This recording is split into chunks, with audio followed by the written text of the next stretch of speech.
Dear learners, I am Christina Georgy and I welcome you to my session.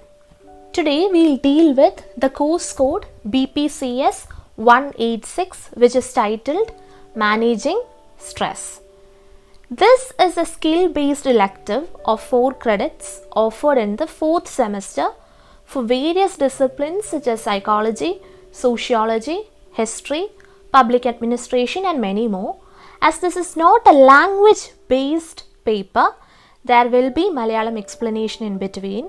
Moreover, as the TE is soon approaching, this lecture series would focus on the most important aspects to be kept in mind.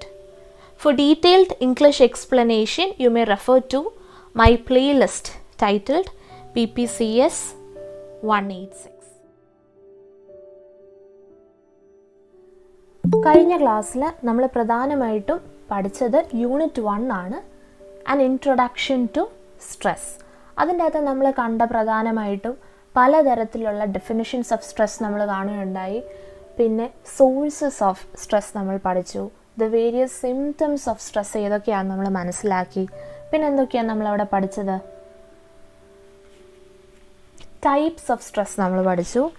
അതുപോലെ തന്നെ measurement of stress എന്ന് പറയുന്ന കുറച്ച് measurements psychological ആവാം, അല്ലെ interviews ആവാം, അങ്ങനെയുള്ള കുറച്ച് കാര്യങ്ങളും കൂടെ നമ്മൾ കഴിഞ്ഞ ക്ലാസ്സിൽ പഠിച്ചു.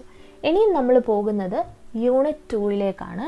അതുകൊണ്ട് തന്നെ ഇന്നത്തെ ക്ലാസ്സിൽ നമ്മൾ ഫോക്കസ് ചെയ്യുന്നത് മോഡൽസ് ഓഫ് സ്ട്രെസ് എന്നുള്ള ഒരു പാഠഭാഗമാണ്. ഫോർ ദാറ്റ് മാറ്റർ എല്ലാവരും ശ്രദ്ധിക്കുക, ഫോളോ ചെയ്യുന്നത് ഇഗ്നോ ഒഫീഷ്യൽ സ്റ്റഡി മെറ്റീരിയലാണ്. നിങ്ങൾ പഠിക്കുമ്പോൾ ശ്രദ്ധിക്കുക, നമ്മൾ ഇഗ്നോ എക്സാം അറ്റൻഡ് ചെയ്യാനാണല്ലോ നിങ്ങളിത് പഠിക്കുന്നത്. BPCS-186 എന്നാണ് ഇതിൻ്റെ കോഴ്സ് കോഡ്. അതുകൊണ്ട് തന്നെ ഇഗ്നോ ഒഫീഷ്യൽ സ്റ്റഡി മെറ്റീരിയലാണ് നിങ്ങൾ പഠിക്കാനായിട്ട് റെഫർ ചെയ്യേണ്ടത്. പരീക്ഷ എഴുതുന്നത് ഇംഗ്ലീഷിലാണ് എന്ന് ഓർക്കുക. അതുകൊണ്ട് തന്നെ സ്റ്റഡി മെറ്റീരിയൽ പഠിക്കേണ്ടത് വളരെ ഇമ്പോർട്ടൻ്റ് ആണ്. ഞാൻ സ്റ്റുഡൻസിൻ്റെ റിപ്പീറ്റഡ് റിക്വസ്റ്റ് കാരണമാണ് ഇപ്പോൾ ഇത് മലയാളത്തിൽ എക്സ്പ്ലെയിൻ ചെയ്യുന്നത്. കാരണം ഇതൊരു ഇംഗ്ലീഷ് റിലേറ്റഡ് പേപ്പർ അല്ലല്ലോ. എല്ലാ വിഷയക്കാരും ജനറലായിട്ട് പഠിക്കുന്ന ഒരു സ്കിൽ ബേസ്ഡ് ഇലക്റ്റീവാണ് ഈ പേപ്പർ. അതുകൊണ്ടാണ് ഞാനിത് മലയാളത്തിൽ ഇപ്പം എക്സ്പ്ലെയിൻ ചെയ്ത് തരുന്നത്. പക്ഷേ ഓർക്കുക, ഈ മലയാളം എക്സ്പ്ലനേഷൻ നിങ്ങൾ കേട്ടതിന് ശേഷം കുറച്ചുകൂടെ ക്ലാരിറ്റി വേണമെങ്കിൽ എൻ്റെ തന്നെ ഇംഗ്ലീഷ് എക്സ്പ്ലനേഷൻ ഉണ്ട്. അതല്ലെങ്കിൽ ടെക്സ്റ്റ് ഒഫീഷ്യൽ സ്റ്റഡി മെറ്റീരിയലായിട്ട് വായിക്കുക. ഇമ്പോർട്ടൻ്റ് ആണ് എന്ന് നമ്മൾ ക്ലാസ്സിൽ പറയുന്ന കാര്യങ്ങളൊക്കെ മാർക്ക് ചെയ്യുക. അതല്ലാതെ തന്നെ നിങ്ങൾക്ക് തന്നെ മനസ്സിലാക്കാം എന്തൊക്കെയാണ് ഇമ്പോർട്ടൻ്റ് ആയിട്ടുള്ള പോർഷൻസ് എന്ന് without the help of anybody else. അതെങ്ങനെയാണ് നിങ്ങൾ മനസ്സിലാക്കുന്നത്? പ്രീവിയസ് പേപ്പേഴ്സ്, അധികം പ്രീവിയസ് പേപ്പേഴ്സ് ഇല്ല ഇതിന്, നിങ്ങൾക്ക് തന്നെ ഒരു ഐഡിയ കിട്ടും. Yes, self help is the best help എന്നാണല്ലോ. അപ്പം നിങ്ങളും കൂടെ നിങ്ങളുടേതായ ഒരു കോൺട്രിബ്യൂഷൻ ചെയ്യുക. അപ്പോൾ നമുക്ക് യൂണിറ്റ് 2 മോഡൽസ് ഓഫ് സ്ട്രെസ്സിലേക്ക് പോകാം. മോഡൽസ് ഓഫ് സ്ട്രെസ് എന്ന് പറയുമ്പോൾ ഓർക്കുക, 7 മോഡൽസ് ആണ്, 7 തരത്തിലുള്ള സ്ട്രെസ് മോഡൽസ് ആണ് നമ്മൾ എക്സാമിന് വേണ്ടി പ്രിപ്പയർ ചെയ്യുമ്പം പഠിക്കേണ്ടതായിട്ടുള്ളത്. അതുകൊണ്ട് തന്നെ എന്തിനാണ് നമ്മൾ ഈ സ്ട്രെസ് മോഡൽസ് മനസ്സിലാക്കിയിരിക്കേണ്ടത് എന്നുള്ളത് ഒന്ന് അറിഞ്ഞിരിക്കുന്നത് നല്ലതായിരിക്കും. ഫോർ എക്സാമ്പിൾ, നമുക്ക് ഇപ്പം ഒരു പനി വരികയാണെങ്കിൽ അത് എന്ത് തരത്തിലുള്ള പനിയാണ് എന്ന് നമ്മൾ മനസ്സിലാക്കേണ്ടത് ഇമ്പോർട്ടൻ്റ് ആണല്ലോ.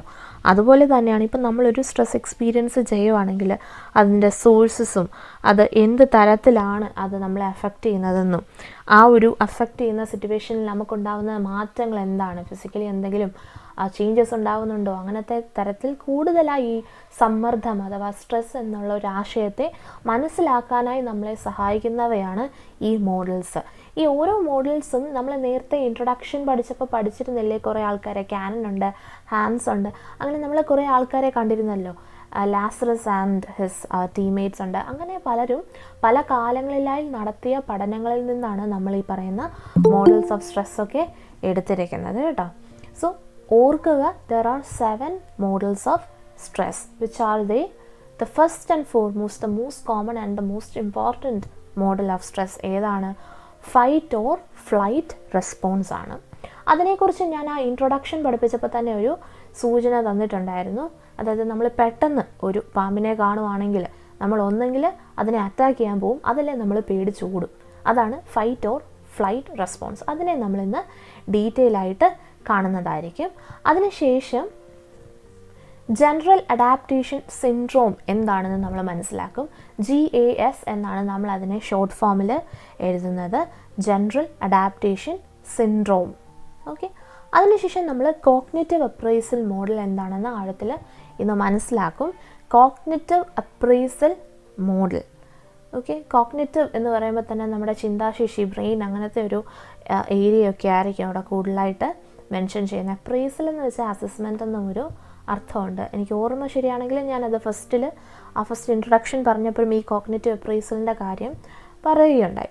സോ ഈ 3 മോഡൽസിന് കൂടുതൽ ഇമ്പോർട്ടൻസ് കൊടുത്ത് വേണം എക്സാമിനേഷൻ പോയിൻ്റ് ഓഫ് വ്യൂവിൽ പറയുമ്പം നമ്മളത് പഠിക്കാൻ. 3 മോഡൽസ് ഓഫ് സ്ട്രെസ്സ് മറ്റതിനെക്കാട്ടിലുമൊക്കെ കുറച്ചും കൂടെ പ്രാധാന്യമുള്ളവയാണ് എക്സാമിനേഷൻ പോയിൻ്റ് ഓഫ് വ്യൂവിൽ.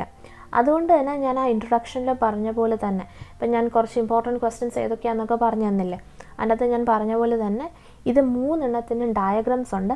ആ ഡയഗ്രാംസ് നിർബന്ധമായും വരയ്ക്കണം. മോസ്റ്റ് പ്രോബബ്ലി അവർ തന്നെ പറയും വിത്ത് the aid of a diagram അത് ഇല്ലസ്ട്രേറ്റ് ചെയ്യാൻ പറയും. പറഞ്ഞില്ലെങ്കിൽ കൂടെ നിങ്ങളത് പരീക്ഷയ്ക്ക് വേണ്ടി വരയ്ക്കണം. ഇപ്പം TMA നിങ്ങൾ സബ്മിറ്റ് ചെയ്ത് കഴിഞ്ഞ് കാണും. ഓക്കെ, പക്ഷെങ്കിൽ ideally even for your TMA അത് നിങ്ങൾ TMA എന്താണ്, ട്യൂട്ടർ മാർക്ക്ഡ് അസൈൻമെൻ്റ് ആണ് പറയുന്നത്. അതിനും ഈ ക്വസ്റ്റ്യൻ വന്നിട്ടുണ്ടാവുമല്ലോ. ഈ ക്വസ്റ്റ്യൻ വരുന്ന ഒരു ഇതാണെങ്കിൽ ആ ഡയഗ്രാം കൂടെ വരയ്ക്കുന്നത് നന്നായിരിക്കും. With respect to this particular paper പലതരത്തിലുള്ള ഡയഗ്രാംസ് ഉണ്ട്. ചിലതിനൊക്കെ ഇപ്പം പെർഫോമൻസ്, പ്രൊഡക്ടിവിറ്റി അങ്ങനെയൊക്കെ ഒരു ഇതുണ്ട്. അടുത്ത യൂണിറ്റ്സിലാണ് അത് കാണുന്നത്. അതിനൊക്കെ ചില ഗ്രാഫ്സൊക്കെ, ഇൻവേർട്ടഡ് യു കർവ്, അങ്ങനെ പല കാര്യങ്ങൾ കാണും. അപ്പം നിങ്ങൾ ഈ ഒരു പേപ്പറിൻ്റെ ഒരു അടിസ്ഥാനത്തിലാണ് ഞാൻ പറയുന്നത്. ഈ ഒരു പേപ്പറിൽ അങ്ങനെ എന്തെങ്കിലുമൊക്കെ ഡയഗ്രാം കാണുന്നുണ്ടെങ്കിൽ it would be ideal if you could make use of that too. മനസ്സിലാവുന്നുണ്ടോ ഞാൻ പറയുന്നത്? യെസ്, അങ്ങനെയാണെങ്കിൽ കുറച്ചും കൂടെ നിങ്ങൾക്ക് സ്കോറിങ് ഈസി ആയിരിക്കാം. ദെൻ അഗൈൻ ഞാൻ പറയുന്നു, അറിയാത്ത കാര്യം വരയ്ക്കാൻ പോകരുത്. നിങ്ങൾ പ്രിപ്പയർഡാണ്, നിങ്ങൾക്ക് നന്നായിട്ടത് ചെയ്യാൻ പറ്റും എന്ന് നിങ്ങൾക്ക് കോൺഫിഡൻസ് ഉണ്ടെങ്കിൽ മാത്രമേ നിങ്ങളത് വരയ്ക്കാവൂ. Okay, it is better not to draw a wrong diagram rather than never drawing a diagram. മനസ്സിലായോ? തെറ്റ് വരയ്ക്കുന്നതിനേക്കാൾ വരയ്ക്കാത്തതാണ് നല്ലത്. പക്ഷേ നിങ്ങൾക്ക് വരയ്ക്കാൻ പറ്റും. എന്തുകൊണ്ടാണ്? നിങ്ങൾ ഇപ്പോഴേ ഇത് മനസ്സിലാക്കി, ഇനി നിങ്ങൾക്ക് പ്രിപ്പറേഷൻ ടൈം ഉണ്ട്. Okay, you have enough and more time. Okay, ആ സമയത്ത് നിങ്ങൾ വരച്ച് തന്നെ പഠിക്കുക. ചിലരുണ്ട് ഡയഗ്രാമൊക്കെ ചുമ്മാ ഇങ്ങനെ മനസ്സിലിങ്ങനെ ഓർത്ത് വെക്കും, എന്നിട്ട് അവിടെ ചെല്ലുമ്പം ഒന്നേ വരയ്ക്കാൻ പറ്റത്തില്ല, അതല്ലേ വരയ്ക്കുന്നത് തെറ്റിപ്പോവും. ഡയഗ്രാമൊക്കെ തെറ്റിപ്പോയാൽ അത് പണി കിട്ടും. അതുകൊണ്ട് എൻ്റെ ഒരു അഭിപ്രായത്തിൽ, എനിക്കറിയാം എല്ലാവർക്കും സമയം ഇല്ല, നിങ്ങൾ ബിസിയാണെന്നറിയാം, പക്ഷേ എന്നിരുന്നാലും ഇത് കിട്ടിയാൽ കിട്ടി. നല്ല സ്കോറിങ് പേപ്പറാണ് ഇത്. നന്നായിട്ട് ആൻസർ പ്രസൻറ്റ് ചെയ്താൽ മാത്രം. അതല്ലെങ്കിൽ നല്ല രീതിയിൽ മാർക്ക് കുറയാനും ചാൻസ് ഉണ്ട്. ഇപ്പം ഞാൻ എൻ്റെ ഒരു ക്വസ്റ്റ്യൻ പേപ്പർ അനാലിസിസ് ചെയ്തപ്പോൾ എൻ്റെ സ്ട്രക്ചറൊക്കെ എങ്ങനെയാണെന്ന് പറഞ്ഞു തന്നിരുന്നല്ലോ. ഐ സപ്പോസ് നിങ്ങൾ കേട്ടെന്ന്. ഇല്ലെങ്കിൽ നിങ്ങൾ പോയി റെഫർ ചെയ്താൽ മതി. ഇപ്പം ഞാൻ അതൊന്നുകൂടെ പറഞ്ഞ് നമ്മുടെ സമയം കളയുന്നില്ല കേട്ടോ. ഓർക്കുക, പഠിച്ചാൽ നല്ല സ്കോറിംഗ് ആയിട്ടുള്ള പേപ്പറാണ്. ഒത്തിരി അധികം പോയിൻറ്റ്സ് ഉണ്ട് എഴുതാൻ. ഓർമ്മശക്തി ആവശ്യമുണ്ട്. ഇപ്പം ഈ ഒരു ഡയഗ്രാം പോലും നിങ്ങൾ ഓർത്തിരിക്കണമെങ്കിൽ ദ ബെസ്റ്റ് വേ എന്താണ്? റിവിഷനാണ്. ഞാൻ അന്ന് പറഞ്ഞ പോലെ നമ്മൾ ആരും റോബോട്ട്സ് ഒന്നും അല്ല. എല്ലാവരും ഒന്നിലധികം പ്രാവശ്യം വായിച്ച് മനസ്സിലാക്കും വരെ അത് ഹൃദയസ്ഥമാവത്തുള്ളൂ. ഓക്കെ, അപ്പം 3 മോഡൽസ് മറക്കരുത്. നമ്മൾ ഡീറ്റെയിൽ ആയിട്ട് പഠിക്കും, പക്ഷെ ഞാൻ ഒരു ഇൻട്രോ തന്നതാണേ. ഓക്കെ, ഇനി PE ഫിറ്റ് മോഡലുണ്ട്. ഇതും ഇമ്പോർട്ടൻ്റ് ആണ്. Person environment fit model. അത് ഓർമ്മയുണ്ടോ? നമ്മൾ ആ ഇൻട്രൊഡക്ഷനിൽ ആ പറഞ്ഞൊരു കോൺസെപ്റ്റാണ് പേഴ്സൺ എൻവയോൺമെൻറ്റ്. ഡീറ്റെയിൽ ആയിട്ട് നമുക്കവിടെ കാണാം. PE ഫിറ്റ് മോഡൽ എന്നാണ് അതിന് പറയുന്നത്. അതുകൂടാതെ സൈക്കോ ഡൈനാമിക് തിയറി ഉണ്ട്, ജനറ്റിക് കോൺസ്റ്റിറ്റ്യൂഷണൽ തിയറി ഉണ്ട്. അവിടെ ജനറ്റിക്സും സ്ട്രെസ്സും തമ്മിലുള്ള ഒരു റിലേഷനൊക്കെ എന്താണെന്ന് നമ്മൾ കാണും. And finally diathesis stress model. അപ്പം ഈ ലാസ്റ്റ് പറഞ്ഞ മോഡലിൻ്റെ സ്പെല്ലിങ്ങിലും ഒക്കെ ചെറിയ തെറ്റുകളൊക്കെ സ്റ്റുഡൻസ് വരുത്താറുണ്ട് കേട്ടോ. അതൊന്ന് ശ്രദ്ധിച്ച് പഠിക്കുക. ഡയത്തീസിസ് സ്ട്രെസ് മോഡൽ എന്നാണ്. ഓക്കെ, ക്ലിയർ ആണോ?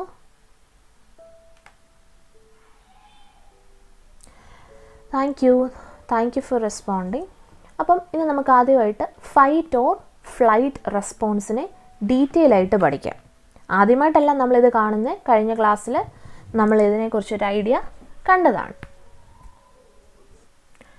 അപ്പം ഞാനൊരു കോമൺ ക്വസ്റ്റ്യൻ ചോദിക്കാം. കഴിഞ്ഞ ക്ലാസ്സിലുള്ളവർക്ക് ഈസി ആയിട്ട് ഇത് ആൻസർ ചെയ്യാൻ പറ്റും.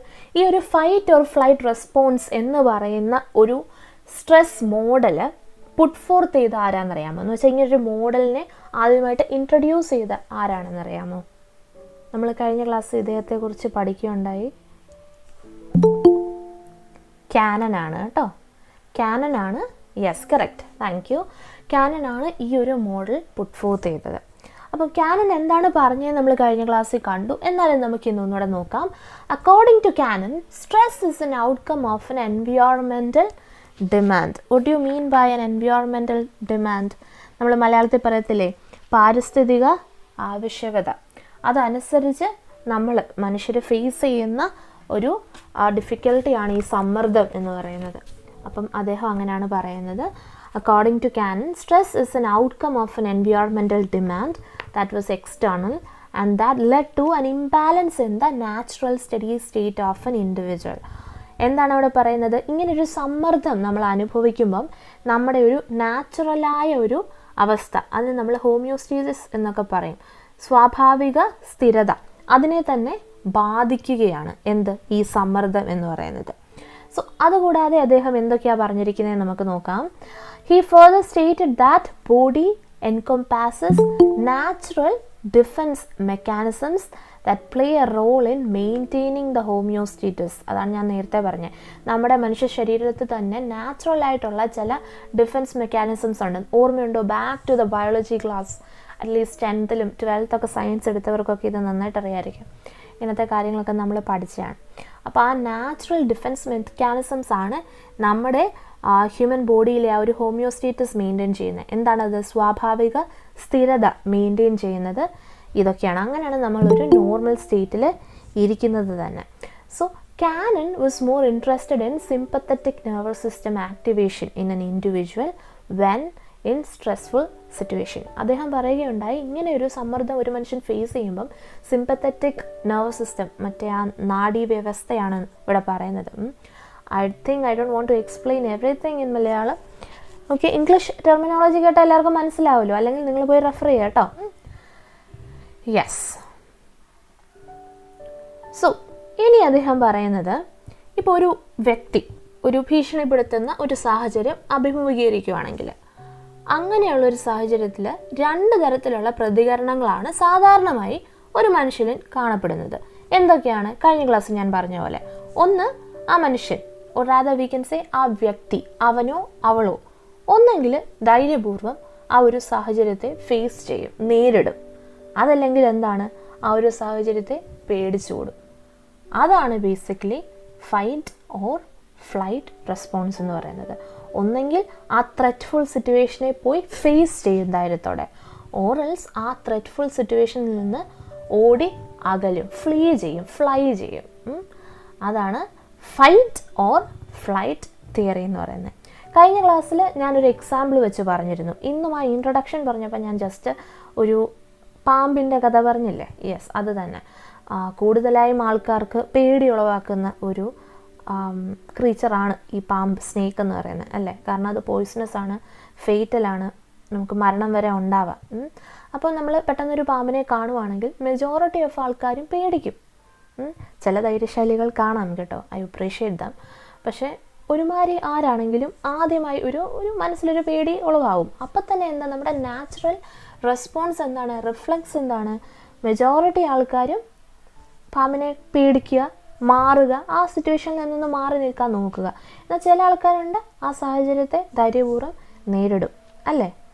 യെസ്, അതാണ് 2 രീതിയിലുള്ള നമ്മളുടെ റെസ്പോൺസ് അഥവാ പ്രതികരണം എന്ന് പറയുന്നത്. ഒന്ന്, ആ സാഹചര്യത്തെ നേരിടും, ഫൈറ്റ് ചെയ്യും, അഥവാ മറ്റേ സിറ്റുവേഷൻ എന്താണ്, സിറ്റുവേഷൻ 2, അതിൽ നിന്ന് ഓടിയകരും, ഫ്ലൈ ചെയ്യും, flight. Okay, fight or flight response അതാണ്. We look at the text also. When an individual faces a situation that is threatening, he or she either get ready to fight the threat or may flight or run away. Flight എന്ന് വെച്ചാൽ ഓടി മാറുക, അതാണ് അർത്ഥം കേട്ടോ. Run away from the situation. അപ്പം ആ ഒരു സാഹചര്യത്തിൽ ഈ വ്യക്തിക്ക് ചില ഫിസിയോളജിക്കൽ ചേഞ്ചസ്, ശാരീരികപരമായ കുറച്ച് മാറ്റങ്ങൾ അനുഭവപ്പെടും. അങ്ങനെയുള്ള മാറ്റങ്ങൾ ഉണ്ടാവുന്നത് എന്താണെന്ന് വെച്ചാൽ, അവളെയോ അവനെയോ ആ ഒരു ഫൈറ്റിനോ ഫ്ലൈറ്റിനോ തയ്യാറെടുപ്പിക്കുകയാണ് അങ്ങനെയുള്ള ചില ചേഞ്ചസ്. അതാണ് ഇവിടെ പറയുന്നത്. The individual will experience certain physiological changes that gets him or her ready to fight or flight. These physiological changes include sweating, dry mouth, tensed muscles and so on. അപ്പോൾ ഞാൻ പറഞ്ഞു ഈ ഒരു സാഹചര്യത്തിന് അവരെ പ്രിപ്പയർ ആക്കുന്ന രീതിയിൽ ചില ശാരീരികമായ മാറ്റങ്ങൾ അവർ അനുഭവപ്പെടുന്നതായിട്ട് അവർക്ക് തോന്നും. അപ്പം അതെന്തൊക്കെയാണ്? വിയർക്കുക, വളരെ ഇതായിട്ട് സ്വെറ്റ് ചെയ്യുക, വരൾച്ച, ചുണ്ടിനും മൗത്തിനും ഒക്കെ വായിലും ഒക്കെ ഒരു വളർച്ച അനുഭവപ്പെടും, ടെൻസ് മസിൽസിലൊക്കെ ഒരു ടെൻഷൻ ഫീൽ ചെയ്യും. അതുമാത്രമല്ല ബ്ലഡ് പ്രഷറിലും പൾസ് റേറ്റിലും മാറ്റങ്ങൾ അനുഭവപ്പെടും. മാറ്റങ്ങൾ in the sense high pulse rate ആയിരിക്കും, ഹൈ ബ്ലഡ് പ്രഷർ ആയിരിക്കും. ഓക്കെ, ബ്രീത്തിങ്ങിലും കുറച്ച് ചേഞ്ചസ് ഉണ്ടാവും. കുറച്ചും കൂടെ റാപ്പിഡായിട്ട് ബ്രീത്ത് ചെയ്യും, അധികമായി ബ്രീത്ത് ചെയ്യും, വികസിക്കും. പ്യൂപ്പിൾസൊക്കെ, കണ്ണിൻ്റെ കാര്യം പറയുമ്പം ആ ഒരു പ്യൂപ്പിൾ ഏരിയയൊക്കെ വൈഡൻ ചെയ്യും. ഇതൊക്കെയാണ് ബേസിക്കായിട്ട് കാണുന്ന ഫിസിയോളജിക്കലായിട്ടുള്ള ചേഞ്ചസ്. ഇത് കൂടാതെ ശ്രദ്ധിക്കേണ്ട ഒരു ആസ്പെക്റ്റ് എന്താണെന്ന് വെച്ചാൽ, നമ്മുടെ ബോഡിയിൽ ചില ബോഡി സിസ്റ്റംസിന് ചില സമയത്ത് അത്ര എനർജി ആവശ്യം ഉണ്ടാവില്ല, ഇല്ലേ? അപ്പോൾ ഇങ്ങനൊരു ക്രൈസിസ് ഉണ്ടാകുമ്പം ഏറ്റവും എനർജി ആവശ്യമുള്ള ബോഡി സിസ്റ്റത്തിലേക്ക് എനർജി ട്രാൻസ്ഫർ ചെയ്യപ്പെടും. അതാണ് ഇവിടെ പറയുന്നത്.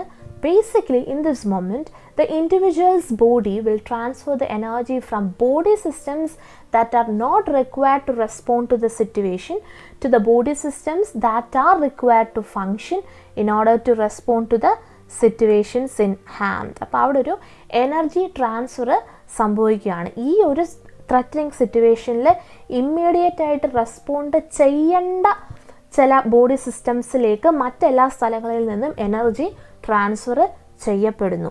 Okay, so the stimulation of sympathetic nervous system and endocrine system takes place. എല്ലാവർക്കും അറിയാം SNS-ൻ്റെ ഒക്കെ കാര്യം, അല്ലേ? SNS-ലും അതുപോലെ എൻഡോക്രൈൻ സിസ്റ്റത്തിലും ബയോളജി റിലേറ്റഡ് ആയിട്ടുള്ള ആസ്പെക്ട്സ് ആണ്. സ്റ്റിമുലേഷൻ അനുഭവപ്പെടും. അതിനൊരു ഇൻസ്റ്റൻസ് പറയുന്നുണ്ട്. If a person suddenly comes across a snake, he or she would either fight or flight in this situation. ഞാൻ നേരത്തെ പറഞ്ഞ അതേ ഒരു എക്സാമ്പിൾ തന്നെയാണ്. അതുകൊണ്ട് തന്നെ അവിടെ എന്ത് സംഭവിക്കുന്നു? There is a disequilibrium that disturbs the homeostasis of the body. So ഇനി എന്ത് സംഭവിക്കും? വൺസ് ആ ത്രെറ്റ് മാറിക്കഴിയുമ്പം പിന്നെയും ഈ ഒരു ഹോമിയോസ്റ്റാസിസ് റീസ്റ്റോർ ചെയ്യപ്പെടുകയാണ്.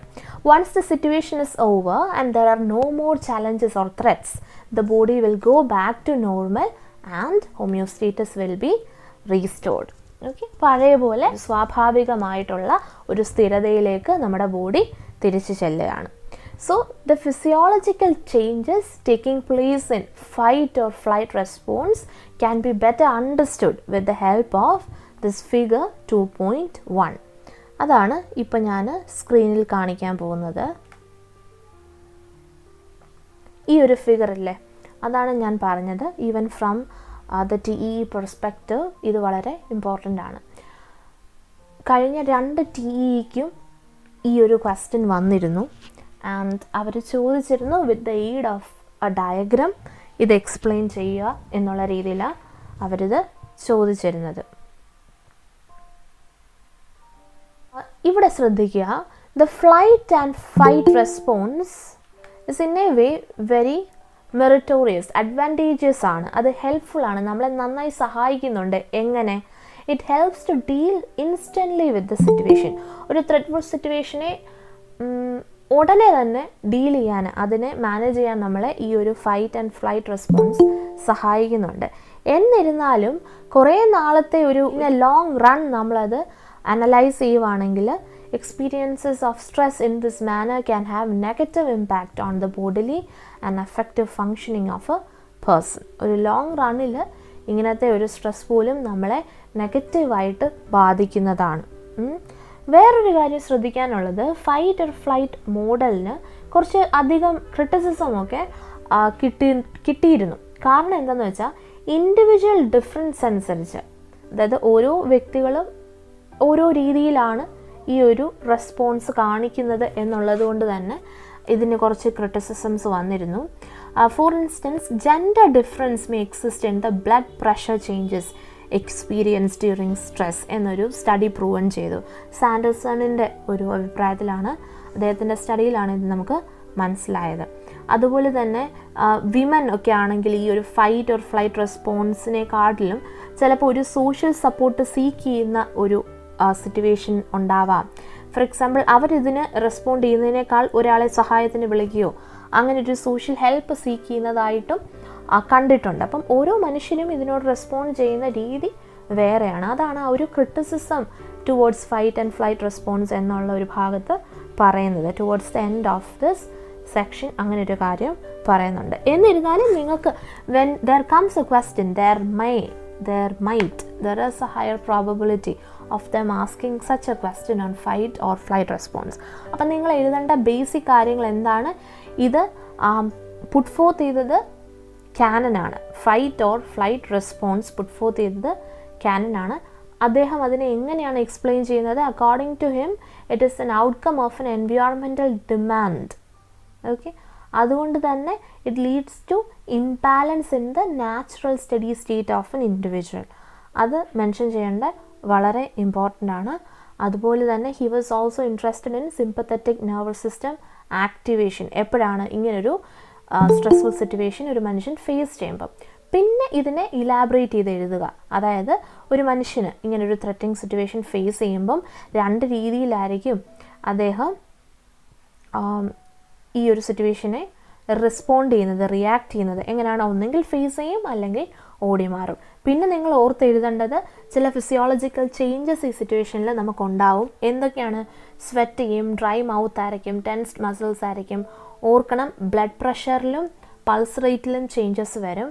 കൂടാതെ ആ എനർജി ട്രാൻസ്ഫറിൻ്റെ കാര്യം, ഒബ്വിയസ്ലി ബ്രീത്തിങ് ഡിഫിക്കൽട്ടി ഉണ്ടാവുമേ. പിന്നെ ഇമ്പോർട്ടൻ്റ് ആയിട്ട് പറയേണ്ട ഒരു എനർജി ട്രാൻസ്ഫർ സംഭവിക്കും. ആ സമയത്ത് ആവശ്യമില്ലാത്ത ബോഡി സിസ്റ്റത്തിൽ നിന്നും ആ സമയത്ത് ഏറ്റവും റിയാക്ട് ചെയ്യേണ്ട ബോഡി സിസ്റ്റത്തിലേക്ക് ഈ ഒരു എനർജി ട്രാൻസ്ഫർ നടക്കും. നിങ്ങൾക്ക് ആ ഒരു സ്നേക്കിൻ്റെ എക്സാമ്പിൾ ഇഫ് ഇൻട്രസ്റ്റഡ് എഴുതാവുന്നതാണ്.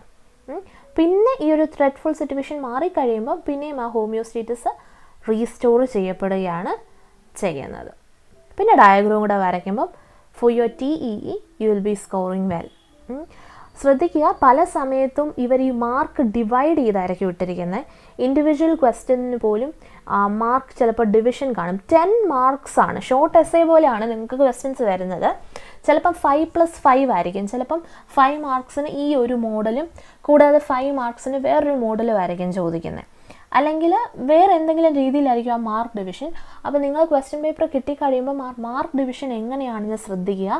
അതനുസരിച്ച് നിങ്ങളുടെ ആൻസേഴ്സിനെ ഓർഡർ ചെയ്യുക. ഇപ്പോൾ നിങ്ങൾക്കൊരു ചെറിയ ഡൗട്ട് ഉണ്ടെങ്കിൽ ആ ക്വസ്റ്റ്യൻ പേപ്പർ അനാലിസിസ് വീഡിയോ നിങ്ങൾക്ക് കാണാമായിരിക്കും. അത് നിങ്ങൾ പോയി ഒന്ന് റെഫർ ചെയ്യുമ്പം അതിൻ്റെ മാർക്ക് ഡിവിഷൻ എങ്ങനെയാണെന്ന് ക്ലിയർ ആവും. സോഫാർ എല്ലാവർക്കും ക്ലിയർ ആണോ? ഞാൻ പറയുന്നതൊക്കെ മനസ്സിലായിട്ടുണ്ടോ? Shall we move on to the general adaptation syndrome? Yes, good. So this is also very important from your examination point of view. This is rather lengthy. അതായത് ഈ GAS-ന് ജനറൽ അഡാപ്റ്റേഷൻ സിൻഡ്രോമിന് 3 stages ഉണ്ട്. അപ്പോൾ even if they ask this for your examination, നിങ്ങൾ ആ stage by stage എഴുതേണ്ടി വരും. Stage 1, stage 2 and stage 3. Stage 1 എന്ന് പറയുന്നത് അലാം റിയാക്ഷൻ ആണ്. It is more or less similar to നമ്മൾ നേരത്തെ പഠിച്ച ഫൈറ്റ് ഓർ ഫ്ലൈറ്റ് റെസ്പോൺസ്. രണ്ടാമത്തെ സ്റ്റേജാണ് റെസിസ്റ്റൻസ് സ്റ്റേജ്. ഓക്കെ, മൂന്നാമത്തെ stage is that of exhaustion. Okay, alarm reaction, resistance, exhaustion. ഈ 3 കീ ടേംസ് ആണ്. ഇത് മറന്നു പോകരുത്. Okay, these 3 words are the key terms, the basis of this particular model of stress. Okay, ഇനി നമുക്ക് GAS-നെ detail ആയിട്ട് പഠിക്കാം. Fight and flight response put forth ചെയ്തത് കാനൻ ആണെന്ന് നമുക്ക് പഠിച്ചു അല്ലേ? നമ്മൾ പഠിച്ചു. ഇനി ഈ GAS മോഡൽ പുട്ട് ഫോർത്ത് ചെയ്തത് ഹാൻസെയാണ്. നമ്മൾ ഇൻട്രൊഡക്ഷൻ ഓഫ് സ്ട്രെസ് പഠിച്ചപ്പോൾ, ഡെഫിനിഷൻ പഠിച്ചപ്പം ഇദ്ദേഹം പുട്ട് ഫോർത്ത് ചെയ്തൊരു ഡെഫിനിഷനും നമ്മൾ പഠിക്കുകയുണ്ടായി അല്ലേ? Yes. So here he has puttu fourth 3 stages. How many stages? 3 stages. Remember, alarm reaction, resistance and exhaustion. These are the 3 stages experienced by an individual. എപ്പോഴാണ് അവനോ അവളോ ഒരു സമ്മർദ്ദം ഉളവാക്കുന്ന സിറ്റുവേഷൻ ഫേസ് ചെയ്യുമ്പോൾ. ഓക്കെ, അപ്പോൾ നമുക്ക് സ്റ്റേജ് 1 നോക്കാം. സ്റ്റേജ് 1 എന്ന് പറയുമ്പം അലാം റിയാക്ഷൻ ആണ്. ഓക്കെ, അലാം റിയാക്ഷൻ എന്ന് പറഞ്ഞാൽ നമുക്ക് പെട്ടെന്ന് ഉണ്ടാവുന്ന ഒരു സമ്മർദ്ദം. Okay, it is denoted by a decreased resistance to stress. So ഇവിടെയും പറയുന്നുണ്ട് ഈ സ്റ്റേജ് എന്ന് പറയുന്നത് നമ്മൾ പഠിച്ച ഫൈറ്റ് ഓർ ഫ്ലൈറ്റ് റെസ്പോൺസുമായിട്ട് സിമിലർ ആണ്. അപ്പം ഇവിടെ എന്താ സംഭവിക്കുന്നത്, കുറച്ചുകൂടി ഒരു ടെക്നിക്കൽ എക്സ്പ്ലനേഷൻ ഇവിടെ വരുന്നുണ്ട്. The autonomic nervous system and the endocrine system are activated by the hypothalamus. Hypothalamus ആണെങ്കിൽ നമ്മുടെ ANSനെയും അതുപോലെ എൻഡോക്രൈൻ സിസ്റ്റത്തെയും ഈ ഒരു സിറ്റുവേഷനിൽ ആക്ടിവേറ്റ് ചെയ്യുന്നുണ്ട്. അതുകൊണ്ട് തന്നെ എന്താണ് adrenal glands, remember the adrenal glance?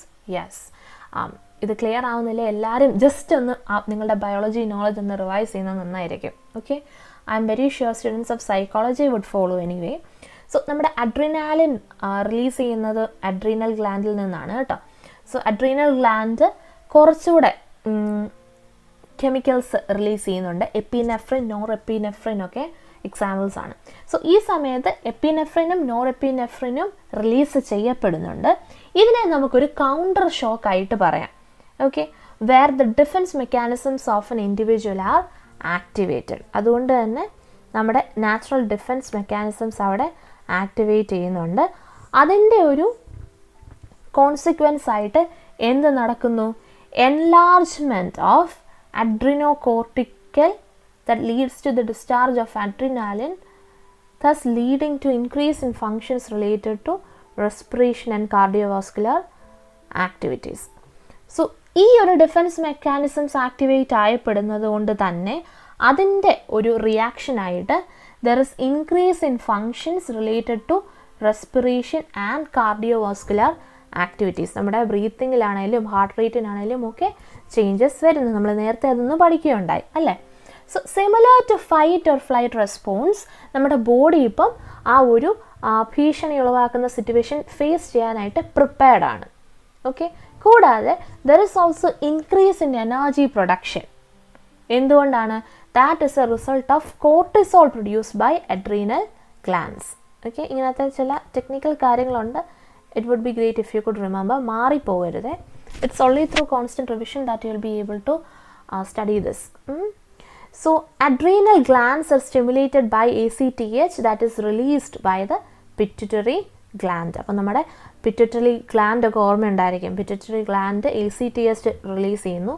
ACTH എന്താണ്, ഫുൾ ഫോം എന്താണ്? Adreno cortico trophic hormone. Okay, so അത് നമ്മുടെ അഡ്രീനൽ ഗ്ലാൻഡ്സിനെ സ്റ്റിമുലേറ്റ് ചെയ്യുന്നുണ്ട്. അതുകൊണ്ട് തന്നെ ഫൈറ്റ് ഓർ ഫ്ലൈറ്റ് റെസ്പോൺസ് പോലെ തന്നെ എനർജി ട്രാൻസ്ഫർ സംഭവിക്കും. എങ്ങനെയാണ്? ആ സമയത്ത് അത്രമാത്രം യൂസ് ഇല്ലാത്ത ബോഡി സിസ്റ്റംസിൽ നിന്നും ഒന്നോ അതിലധികമോ ആവാമല്ലോ, അങ്ങനെയുള്ള ഫോർ എക്സാമ്പിൾ ഈ ഇമ്മ്യൂണിറ്റി സിസ്റ്റം, റിപ്രൊഡക്റ്റീവ് സിസ്റ്റം, അങ്ങനത്തെ ഒന്നും അപ്പം ആവശ്യമുള്ളതല്ലല്ലോ. അപ്പം അവിടെ നിന്നൊക്കെ എനർജി ആവശ്യമുള്ള സിസ്റ്റത്തിലേക്ക് മാറിപ്പോകുന്നുണ്ട്. അതാണ് ഇവിടെ എക്സ്പ്ലെയിൻ ചെയ്യുന്നത്. The individual's body will transfer the energy from body systems that are not required to respond to the situation to the body systems that are required to function as a response to the situation at hand. അതുകൊണ്ട് തന്നെ functions related to digestion, immune system and even reproductive system do not receive any energy during this stage. Yes, ഞാൻ നേരത്തെ പറഞ്ഞ പോലെ ഇപ്പോൾ digestion അല്ലെങ്കിൽ നമ്മുടെ immunity based immune system, reproductive system, അതിനൊന്നും ആ സമയത്ത് അത്ര എനർജി ആവശ്യമില്ലാത്തത് കൊണ്ട് തന്നെ അവർക്കൊന്നും അപ്പോൾ എനർജി കിട്ടുന്നില്ല. ആ എനർജി എങ്ങോട്ട് പോകുന്നു? കുറച്ചുകൂടെ ആവശ്യമുള്ള നമ്മുടെ എനർജി സിസ്റ്റംസിലോട്ട് അത് ട്രാൻസ്ഫർ ആവുന്നു. സോ അതാണ് ഒരു ഫസ്റ്റ് സ്റ്റേജ്. അതിൽ ഞാൻ ഡീറ്റെയിൽ ആയിട്ട് എക്സ്പ്ലെയിൻ ചെയ്തു. ആ സയൻറ്റിഫിക് ആസ്പെക്ട്സ് ഒക്കെ ഉണ്ട്, അത് നിങ്ങളൊന്ന് വായിച്ച് മനസ്സിലാക്കുക. ഇനി സ്റ്റേജ് 2 എന്ന് പറയുന്നത് റെസിസ്റ്റൻസ് സ്റ്റേജ് ആണ്. The adaptation is maximum and equilibrium is restored during this time. അപ്പോൾ എന്താണ് നടക്കുന്നത് നമുക്കൊന്ന് ഡീറ്റെയിൽ ആയിട്ട് നോക്കാം. There is an adaptation on the part of the individual and he or she resist the stimuli that create stress. അവിടെ ഒരു resistance ആണ് കാണിക്കുന്നത് കേട്ടോ. അങ്ങനെ ഒരു റെസിസ്റ്റൻസ് അവർ ഉണ്ടാക്കുന്നു.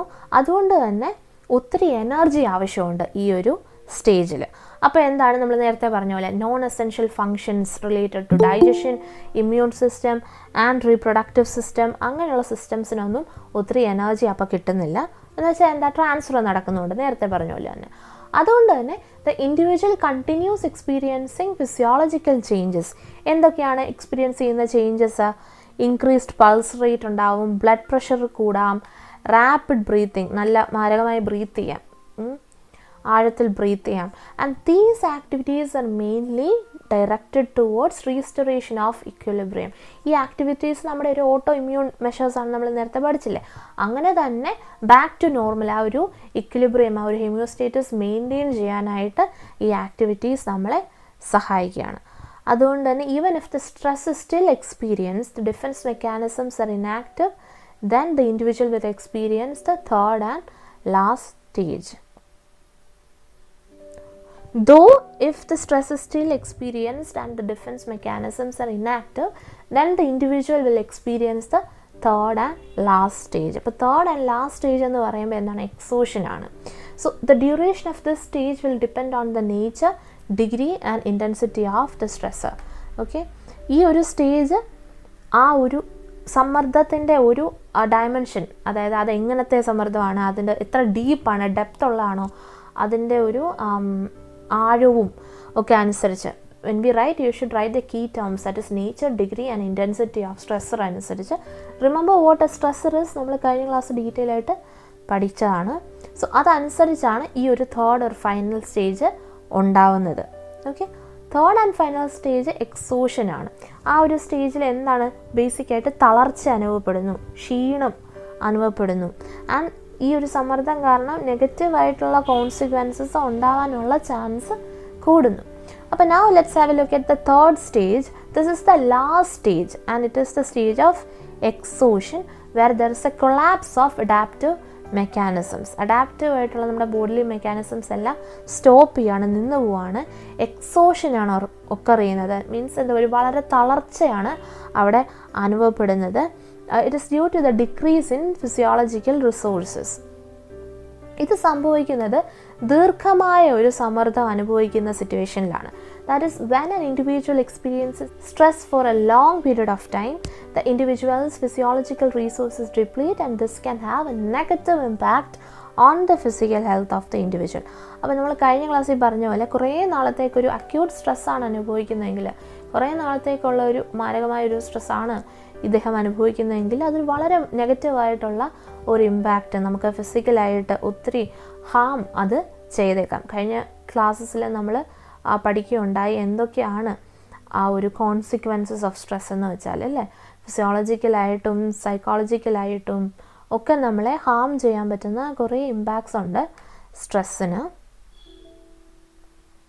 ഇനി നേരത്തെ നമ്മൾ ഫൈറ്റ് ഓർ ഫ്ലൈറ്റ് റെസ്പോൺസസിന് വളരെ ക്രിറ്റിസിസം ഉണ്ടായി എന്ന് പഠിച്ചില്ലേ. അതുപോലെ തന്നെ ഈ GAS മോഡലിനും ഒരു ചെറിയ ഡീമെറിറ്റ് ഉണ്ട്. അതായത് even if it provides valuable inputs with regard to stress, it not focus on the psychological or cognitive reactions to stress എന്നാണ് ഘോഷ് തൻ്റെ പഠനത്തിൽ പറയുന്നത്. അതുകൊണ്ട് തന്നെ ഇതൊരു ചെറിയൊരു ഡീമെറിറ്റ് ആണ് ഈ ഒരു മോഡലിൻ്റെ. Remember that. പിന്നെന്താണ്, the researches carried out later on stress also indicated contrary results with regard to release of hormones as stated by Hansel. അദ്ദേഹം പറഞ്ഞതിന് എതിരായിട്ടുള്ള കുറച്ച് കാര്യങ്ങളും ഫർദർ പഠനത്തിൽ കാണുകയുണ്ടായി. സോ അതും ഒന്ന് ഓർത്തിരിക്കുക, ചെറിയൊരു ഡീമെറിറ്റായിട്ട് നമുക്ക് മെൻഷൻ ചെയ്യാം.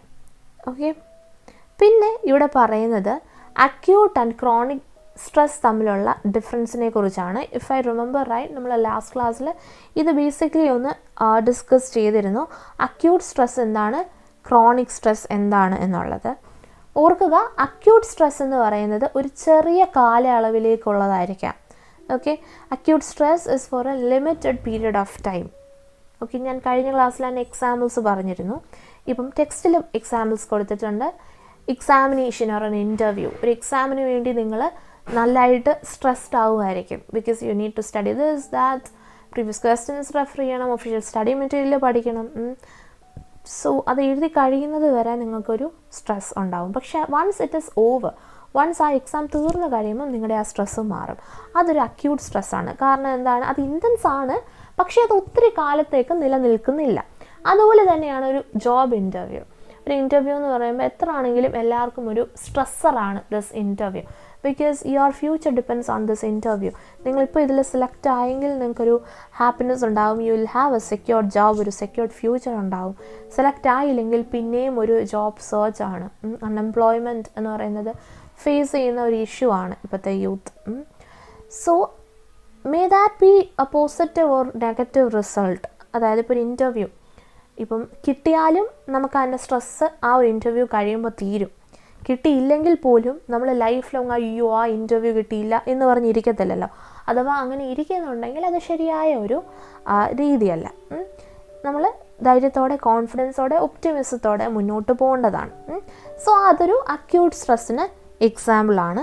These may not have significant effect on the individual as these are met with allostatic response from the body, meaning there are physiological changes such as increase in blood pressure, release of hormones and transfer of energy.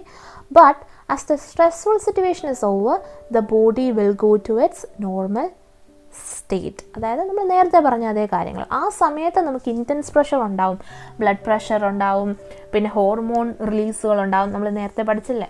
പിന്നെ ആ ആവശ്യമില്ലാത്തതിൽ നിന്ന് ആവശ്യമുള്ളിടത്തേക്ക് energy transfer ഉണ്ടാവും. മൊത്തത്തിൽ നമ്മൾ നല്ലപോലെ stress അനുഭവിക്കും. പക്ഷേ once ആ സ്ട്രെസ്സർ നമ്മുടെ ലൈഫിൽ നിന്ന് മാറിക്കഴിയുമ്പം, ഫോർ എക്സാമ്പിൾ ഇൻ്റർവ്യൂ മാറിക്കഴിയുമ്പോൾ അഥവാ എക്സാം കഴിഞ്ഞു കഴിയുമ്പം എല്ലാം ബാക്ക് ടു നോർമൽ ആവും. ഓക്കെ, അതാണ് അക്യൂട്ട് സ്ട്രെസ്സിൽ പറയുന്നത്. ക്ലിയർ ആവുന്നുണ്ടോ? ഇനി നമുക്ക് ക്രോണിക് സ്ട്രെസ്സിൻ്റെ കാര്യം നോക്കാം. അതും കഴിഞ്ഞ ക്ലാസ്സിൽ പറഞ്ഞ അതേ സാധനമാണ്. ക്രോണിക് സ്ട്രെസ് എന്ന് പറയുന്നത് വലിയ ഇൻറ്റൻസിറ്റി ഉണ്ടാവത്തില്ലായിരിക്കാം, പക്ഷേ കുറച്ച് നാളത്തേക്ക് ഇത് നമ്മുടെ ലൈഫിൽ കാണും. Okay, the stress will exist four A longer duration and thus have detrimental effect on the physiology of the individual experiencing such a stress. ഓർക്കണം, കുറേ നാളത്തേക്ക് നമ്മളൊരു സ്ട്രെസ് അനുഭവിക്കുമ്പം നാച്ചുറലി അത് നെഗറ്റീവായിട്ട് വരും. പ്രൊലോങ്ഡ് സ്ട്രെസ് ആകുമ്പോൾ നമ്മളിൽ പലതരത്തിലുള്ള റിയാക്ഷൻസ് അത് ഉളവാക്കും, പലതരത്തിലുള്ള നെഗറ്റീവ് കോൺസിക്വൻസസ് അത് ഉളവാക്കാൻ ചാൻസ് ഉണ്ട്. പ്രൊലോങ്ഡ് സ്ട്രെസ് ഡേഞ്ചറസ് തന്നെയാണ്. അതിൻ്റെ എക്സാമ്പിൾ നമ്മുടെ ടെക്സ്റ്റ് കൊടുത്തിട്ടുണ്ട്. എന്താണ്?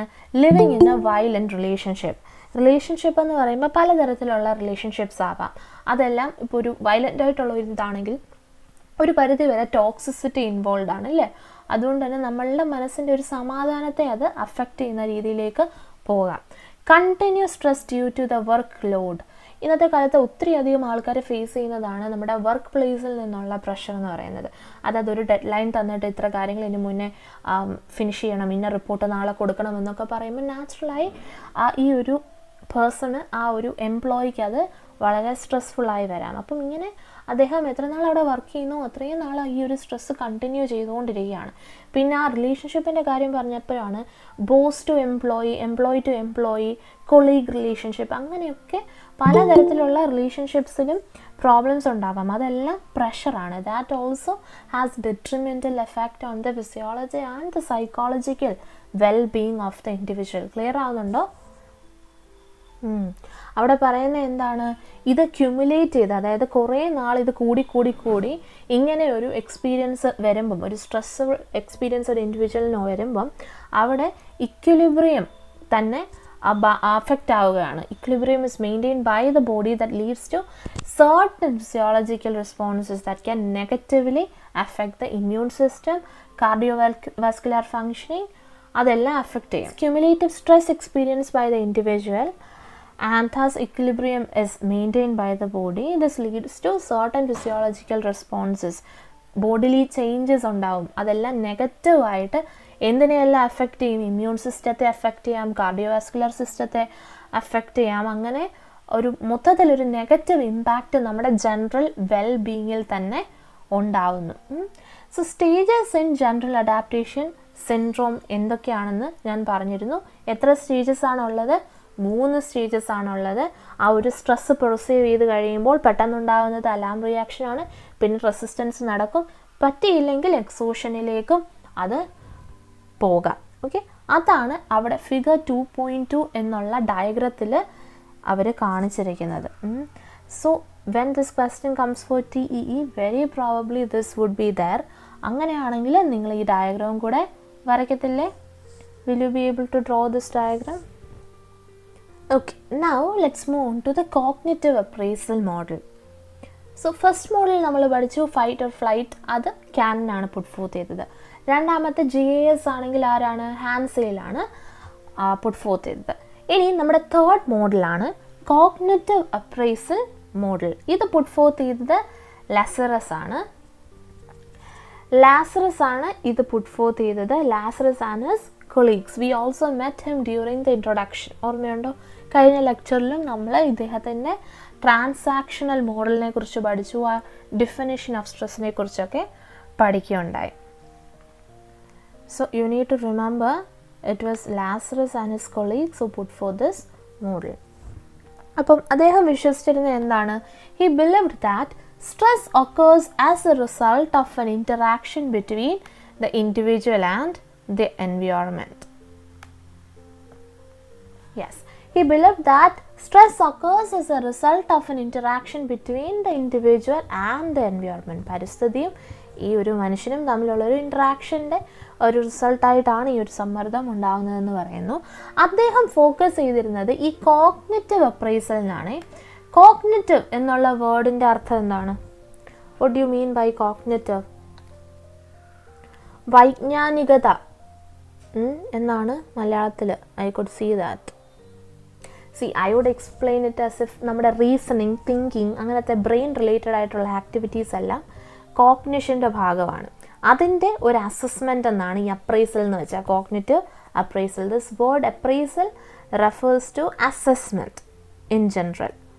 ഓക്കെ, വൈജ്ഞാനികമായ ഒരു അസസ്മെൻ്റാണ് അദ്ദേഹം ഫോക്കസ് ചെയ്തിരുന്നത്. And this is carried out by an individual while determining whether a situation or event stressful or not. അതുകൂടാതെ അദ്ദേഹം പറഞ്ഞ എന്താണ്? He stated that individual differences exist in the way the cognitive appraisal is carried out. That is also one thing that he pointed out. ഇനി അദ്ദേഹം എങ്ങനെയാണ് ഈ കോഗ്നിഷനെ define ചെയ്യുന്നത് എന്ന് നമുക്ക് നോക്കാം. This very term cognition denotes various mental processes like thinking, reasoning, deciding besides attention, perception, memory, problem solving and creativity. നമ്മളുടെ ചിന്തകൾ, നമ്മൾ ഓരോ കാര്യങ്ങൾ മനസ്സിലാക്കി എടുക്കുന്നത്, ഓർക്കുന്നത്, അങ്ങനെയുള്ള എല്ലാം ഈ കോഗ്നിഷൻ്റെ ഭാഗമാണെന്നാണ് മനസ്സിലാക്കുന്നത്. So now comes the most important aspect. The cognitive appraisal model states that as the individual faces a stressful situation, they carry out appraisal of the situation in terms of primary appraisal and secondary appraisal. ഇവിടെ രണ്ട് തരത്തിലുള്ള അപ്രൈസൽസിൻ്റെ കാര്യമാണ് പറയുന്നത്, primary and secondary. അതായത് ഒരു മനുഷ്യൻ ഒരു stress face ചെയ്യുമ്പോൾ അവർ രണ്ട് തരത്തിലുള്ള അസസ്മെൻ്റാണ് നടത്തുന്നത്. ഒന്ന് പ്രൈമറി അപ്രൈസലായിരിക്കും, രണ്ടാമത്തത് സെക്കൻഡറി. അപ്പോൾ ഈ പ്രൈമറി സെക്കൻഡറി അസസ്മെൻറ്റ്സിൻ്റെ അപ്രൈസൽസിൻ്റെ ഡിഫറൻസ് എന്താണ് എന്ന് നമുക്കിപ്പോൾ നോക്കാം. Primary appraisal is done on the basis of the negative effect of stress on the physical and psychological aspects of the individual, whereas secondary appraisal is done on the basis of whether the individual possesses adequate resources to deal with the stressful situation and avoid its detrimental effect. Primary appraisal ആ ഒരു assessment നടത്തുന്നത് ഈ ഒരു സ്ട്രെസ്സിൻ്റെ negative ഇഫക്റ്റിനെ base ചെയ്തിട്ടാണ്. അതായത് നമ്മൾക്ക് മാനസികമായും ശാരീരികമായും എന്തൊക്കെ നെഗറ്റീവായിട്ടുള്ള ആഘാതങ്ങളാണ് ഈ ഒരു സമ്മർദ്ദം കാരണം ഉണ്ടാകുന്നത് എന്നുള്ളതിൻ്റെ ഒരു അസസ്മെൻ്റാണ് ഈ ഒരു പ്രൈമറി അസസ്മെൻ്റ് എന്ന് പറയുന്നത്. എന്നാൽ സെക്കൻഡറി അസസ്മെൻ്റ് എന്ന് പറയുമ്പം എന്താണ്? ഒരു ഇൻഡിവിജ്വലിന്, ഒരു മനുഷ്യന്, അവൾക്കോ അവനോ ഈ ഒരു സമ്മർദ്ദം നേരിടാനുള്ള ഒരു അഡിക്വേറ്റ് ആയിട്ടുള്ള റിസോഴ്സസ് ഉണ്ടോ എന്നുള്ളതിനെ ബേസ് ചെയ്തിട്ടാണ് ആ ഒരു സെക്കൻഡറി അപ്രൈസൽ നമ്മളവിടെ നടത്തുന്നത്. So the reaction of an individual will depend on both primary and secondary appraisals. ഈ ഒരു സ്ട്രെസ്ഫുൾ സിറ്റുവേഷൻ്റെ സമയത്ത് ഇങ്ങനൊരു സമ്മർദ്ദം അനുഭവിക്കുമ്പോൾ അതിപ്പോൾ സൈക്കോളജിക്കലായിക്കോട്ടെ, അതായത് മാനസികമായിക്കോട്ടെ, മാനസികമായിക്കോട്ടെ ശാരീരികമായിക്കോട്ടെ ഇങ്ങനൊരു സമ്മർദ്ദത്തിൽ ഒരു പേഴ്സൺ റിയാക്ട് ചെയ്യുന്നത് ഈ 2 തരത്തിലുള്ള അപ്രൈസൽസിൻ്റെ ബേസിസിലായിരിക്കും. പ്രൈമറി ആൻഡ് സെക്കൻഡറി അപ്രൈസൽസിൻ്റെ ബേസിസിലായിരിക്കും അങ്ങനെ ഒരു റിയാക്ഷൻ നടക്കുന്നത്. അതിനാണ് ഈ കോഗ്നിറ്റീവ് അപ്രൈസൽ മോഡൽ എന്ന് പറയുന്നത്. ലാസറസ് ആൻഡ് ഹിസ് കൊളീഗ്സ് ആണ്. കൊളീഗ്സ് എന്ന് വെച്ചാൽ എന്താണ്? കൂടുള്ള ആൾക്കാർ, ആ സ്റ്റഡിയിൽ മേ ബി സഹായിച്ച ആൾക്കാരായിരിക്കാം. അങ്ങനെ അവരാണ് ഈ ഒരു മോഡൽ പുട്ട് ഫോർത്ത് ചെയ്തത്. അവരും അതൊരു ഡയഗ്രത്തിലൂടെ എക്സ്പ്ലെയിൻ ചെയ്യുന്നുണ്ട്. അപ്പോൾ ആ ഡയഗ്രത്തിൽ പറയുന്നത് എന്താണ്? ഒരു വ്യക്തി ഒരു സ്ട്രെസ്സർ ഫേസ് ചെയ്യുമ്പോൾ ആദ്യം തന്നെ ആ പ്രൈമറി അപ്രൈസലാണ് നടക്കുന്നത്. ഓക്കെ, ആ പ്രൈമറി അപ്രൈസൽ നടക്കുമ്പോൾ തന്നെ മനസ്സിലാവും ഈ ഒരു സമ്മർദ്ദം, ഇപ്പോൾ അനുഭവിക്കുന്ന ഒരു സ്ട്രെസ് എന്ന് പറയുന്നത് അത് ശരിക്കും ഡേഞ്ചർ ആണോ അല്ലയോ, ത്രെറ്റ്ഫുൾ ആണോ എന്നുള്ളത് ആ അസസ്മെൻറ്റിൽ നിന്ന് മനസ്സിലാവും. ഇപ്പം ആ ഒരു പ്രൈമറി അസസ്മെൻറ്റിൽ നിന്ന് നമുക്ക് ഈ ഒരു സമ്മർദ്ദം, ഈ ഒരു സ്ട്രെസ്സർ ഡേഞ്ചറസ് ആണ് എന്ന് മനസ്സിലായാൽ ഉടനെ തന്നെ സെക്കൻഡറി അപ്രൈസൽ കണ്ടക്ട് ചെയ്യും. അപ്പം അതിൻ്റെ അകത്ത് എന്താണ്, നമുക്ക് ഈ ഇപ്പം നമ്മുടെ കയ്യിലുള്ള ഈ റിസോഴ്സസ് ഇതിനെ ഡീൽ ചെയ്യാൻ പറ്റുന്നതാണോ എന്നുള്ളത് നമ്മൾ അനലൈസ് ചെയ്യും. അത് സഫിഷ്യൻ്റ് ആണോ അതോ ഇൻസഫിഷ്യൻ്റ് ആണോ ആ നമ്മുടെ കയ്യിലുള്ള റിസോഴ്സസ് എന്നുള്ളത് നമ്മൾ അനലൈസ് ചെയ്യും. ഇൻ കേസ് ഇപ്പോൾ ഇൻസഫിഷ്യൻ്റ് ആണെങ്കിൽ ആ സ്ട്രെസ് തീർച്ചയായും എക്സ്പീരിയൻസ് ചെയ്യും. പിന്നെ നമ്മൾ അതിനെ എങ്ങനെ അതിജീവിക്കാം എന്നുള്ള കാര്യങ്ങളിലേക്ക് ആലോചിക്കേണ്ടതായി വരും. കോപ്പിംഗ് വിത്ത് സ്ട്രെസ് എന്ന് പറയുന്നത് will study that as part of unit 5 of the same course. Okay, അതാണ് അവിടെ പിക്ചോറിയലി റെപ്രസെൻ്റ് ചെയ്യുന്നത്. Make sure that you study that when it comes to your TEE. Very often they make use of this question. ഇത് ചോദിക്കാൻ നല്ല probability ഉണ്ട്. അടുത്തതായിട്ട് നമുക്ക് person environmental fit model നോക്കാം. Remember it's person environment fit model, PE fit model എന്നും ഇത് short ഫോമായിട്ട് അറിയപ്പെടാറുണ്ട്. So ഈ മോഡലും 2 പേര് പ്രപ്പോസ് ചെയ്തതാണ്, ഹാരിസൺ ആൻഡ് കപ്ലാൻ. ഓർക്കുക, അവരുടെ പ്രപ്പോസ് ചെയ്ത വർഷം 1982 ആണ്. ഇവർ രണ്ടും ഫ്രഞ്ച് ആണ് എന്നാണ് നമ്മൾ മനസ്സിലാക്കുന്നത്. ഹാരിസൺ ആൻഡ് കപ്ലാൻ ആണ് ഇയർ 1982. ഈ ഒരു പർട്ടിക്കുലർ മോഡലിൻ്റെ ബേസിക് അസംഷൻ എന്താണെന്ന് വെച്ചാൽ individual differences exist with regard to needs and abilities എന്നുള്ളതാണ്. അതായത് ഓരോരുത്തർക്കുമുള്ള കഴിവുകൾ ഡിഫറെൻ്റ് ആണ്. ഇപ്പം ഒരാൾക്കുള്ള, ഇപ്പം suppose there is a person എയ്ക്കുള്ള കഴിവുകൾ ഡിഫറെൻ്റ് ആയിരിക്കും, ബിക്ക് ഉള്ള കഴിവുകൾ ഡിഫറെൻ്റ് ആയിരിക്കും. എയ്ക്ക് ഇല്ലാത്തൊരു കഴിവ് ബിക്ക് കാണാം, എന്നാൽ ബിക്കും എയ്ക്കും കോമൺ ആയിട്ട് ചില കഴിവുകൾ കാണാം. ഒരു ടാസ്ക് കൊടുത്താൽ ചിലപ്പം എയ്ക്കായിരിക്കും ബിയേക്കാളും നന്നായിട്ട് ചെയ്യാൻ പറ്റുക. അതേ സമയത്ത് തന്നെ വേറൊരു ഡിഫറെൻറ്റ് ടാസ്ക് ആണെങ്കിൽ ചിലപ്പം ഹൂ നോസ് 2 പേർക്കും ഒന്നെങ്കിൽ ഈക്വലായിട്ട് ചെയ്യായിരിക്കും, അല്ലെ ബിക്കായിരിക്കും എയ്ക്കാളിലും ചെയ്യാൻ പറ്റുന്നത്. അത് നമ്മൾ മനസ്സിലാക്കേണ്ടത് ഇൻഡിവിജ്വൽ ഡിഫറൻസസ് ഉണ്ട് ആ നീഡ്സിനും എബിലിറ്റീസിനും. നീഡ്സ് എന്ന് വെച്ചാൽ എന്താണ്, ചിലർക്ക് ചിലപ്പം കുറച്ച് റിസോഴ്സസ് വെച്ച് നന്നായിട്ട് വർക്ക് ചെയ്യാൻ പറ്റുമായിരിക്കും, എന്നാൽ വേറെ ചിലർക്ക് കുറച്ചും കൂടെ എക്സ്റ്റേണൽ ഹെൽപ്പ് വേണമായിരിക്കും, എന്നാലായിരിക്കും അവർക്ക് നന്നായിട്ട് വർക്ക് ചെയ്യാൻ പറ്റുന്നത്. So, as a result of this individual differences, stress is created when there is a misfit between the demands of that individual and the resources he or she possesses. അതിനാൽ തന്നെ ഇപ്പം ഒരു ഞാൻ നേരത്തെ പറഞ്ഞ എക്സാമ്പിൾ പോലെ തന്നെ ഇപ്പോൾ ഒരു ആൾക്ക് ഉള്ള കഴിവിനെക്കാട്ടിലും കഴിവ് ഡിമാൻഡ് ചെയ്യുന്ന ഒരു സിറ്റുവേഷനിൽ അത്രയും കഴിവ് പൊസസ് ചെയ്യാത്ത ഒരാൾക്ക് സ്ട്രെസ് ഉണ്ടാവും. കുറച്ചുകൂടി എളുപ്പത്തിൽ പറഞ്ഞു തന്നാൽ, ഇഫ് നാളെ ഒരു പ്രസൻറ്റ് ചെയ്യണമെന്ന് എയോട് പറയുകയാണ്, അതേ പ്രസൻറ്റേഷൻ തന്നെ ബിയും പ്രസൻറ്റ് ചെയ്യണം.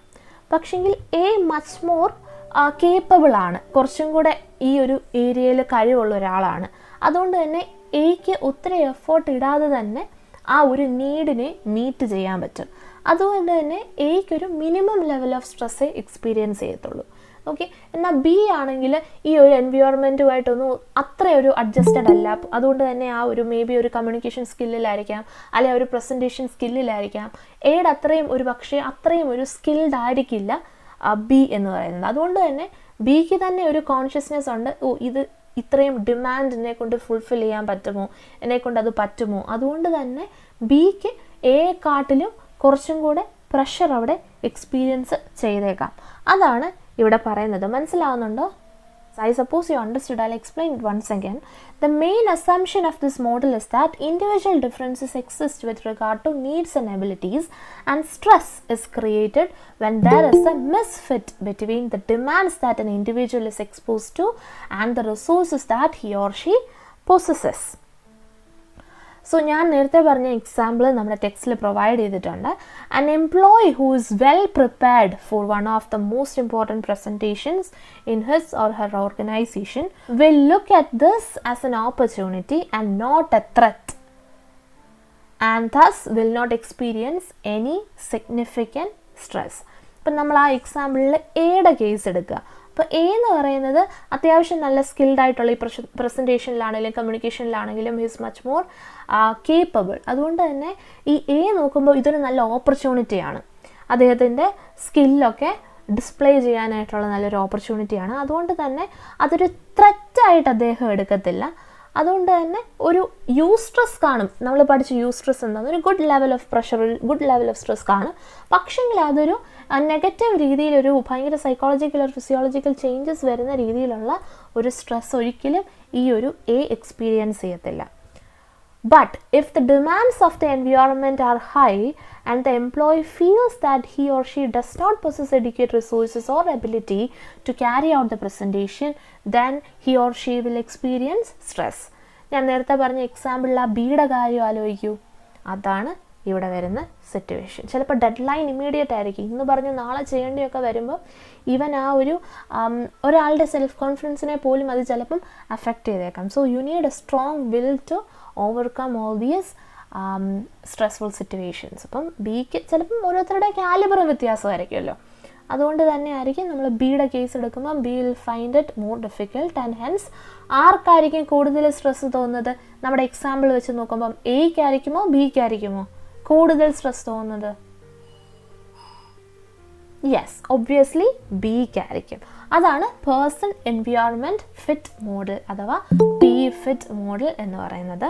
From the examination point of view, if in case they ask you this question, ഇതിൻ്റെ കൂടെ വേറെ ഏതെങ്കിലും ഒരു മോഡലും കൂടെ ചേർത്തായിരിക്കും ചോദിക്കുന്നത്. 10 മാർക്സിന് ഇത് മാത്രം ഒരിക്കലും ചോദിക്കത്തില്ല.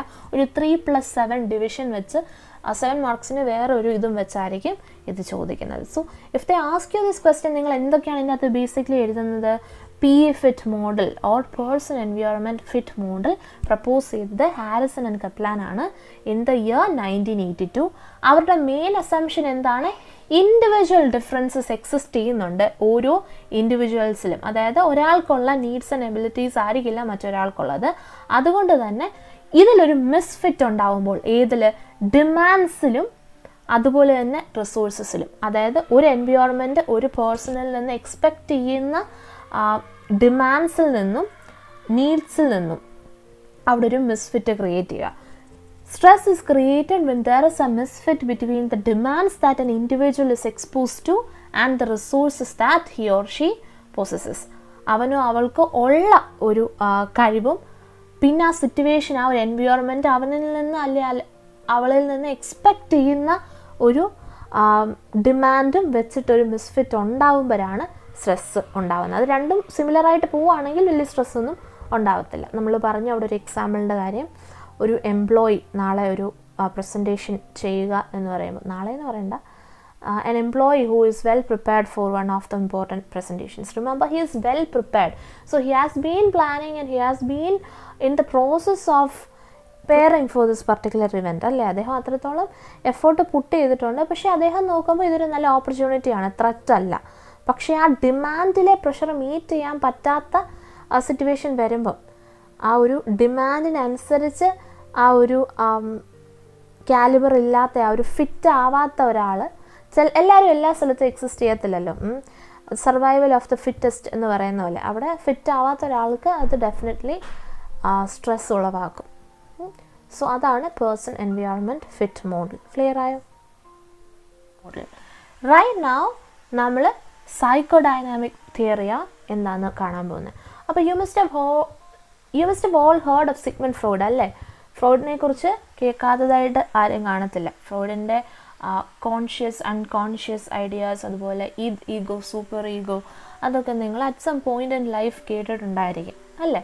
അതുപോലെ അദ്ദേഹം ഡിസ്ക്രൈബ് ചെയ്ത 2 കോൺസെപ്റ്റ്സ് ആണ് ഇവിടെ ഇമ്പോർട്ടൻ്റ് ആയിട്ട് വരുന്നത്.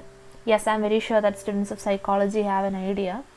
അല്ലാത്തവർക്കും ഫെമിലിയർ ആയിരിക്കാം, അല്ലെങ്കിൽ ഇപ്പോൾ ഞാൻ എക്സ്പ്ലെയിൻ ചെയ്ത് തരാം.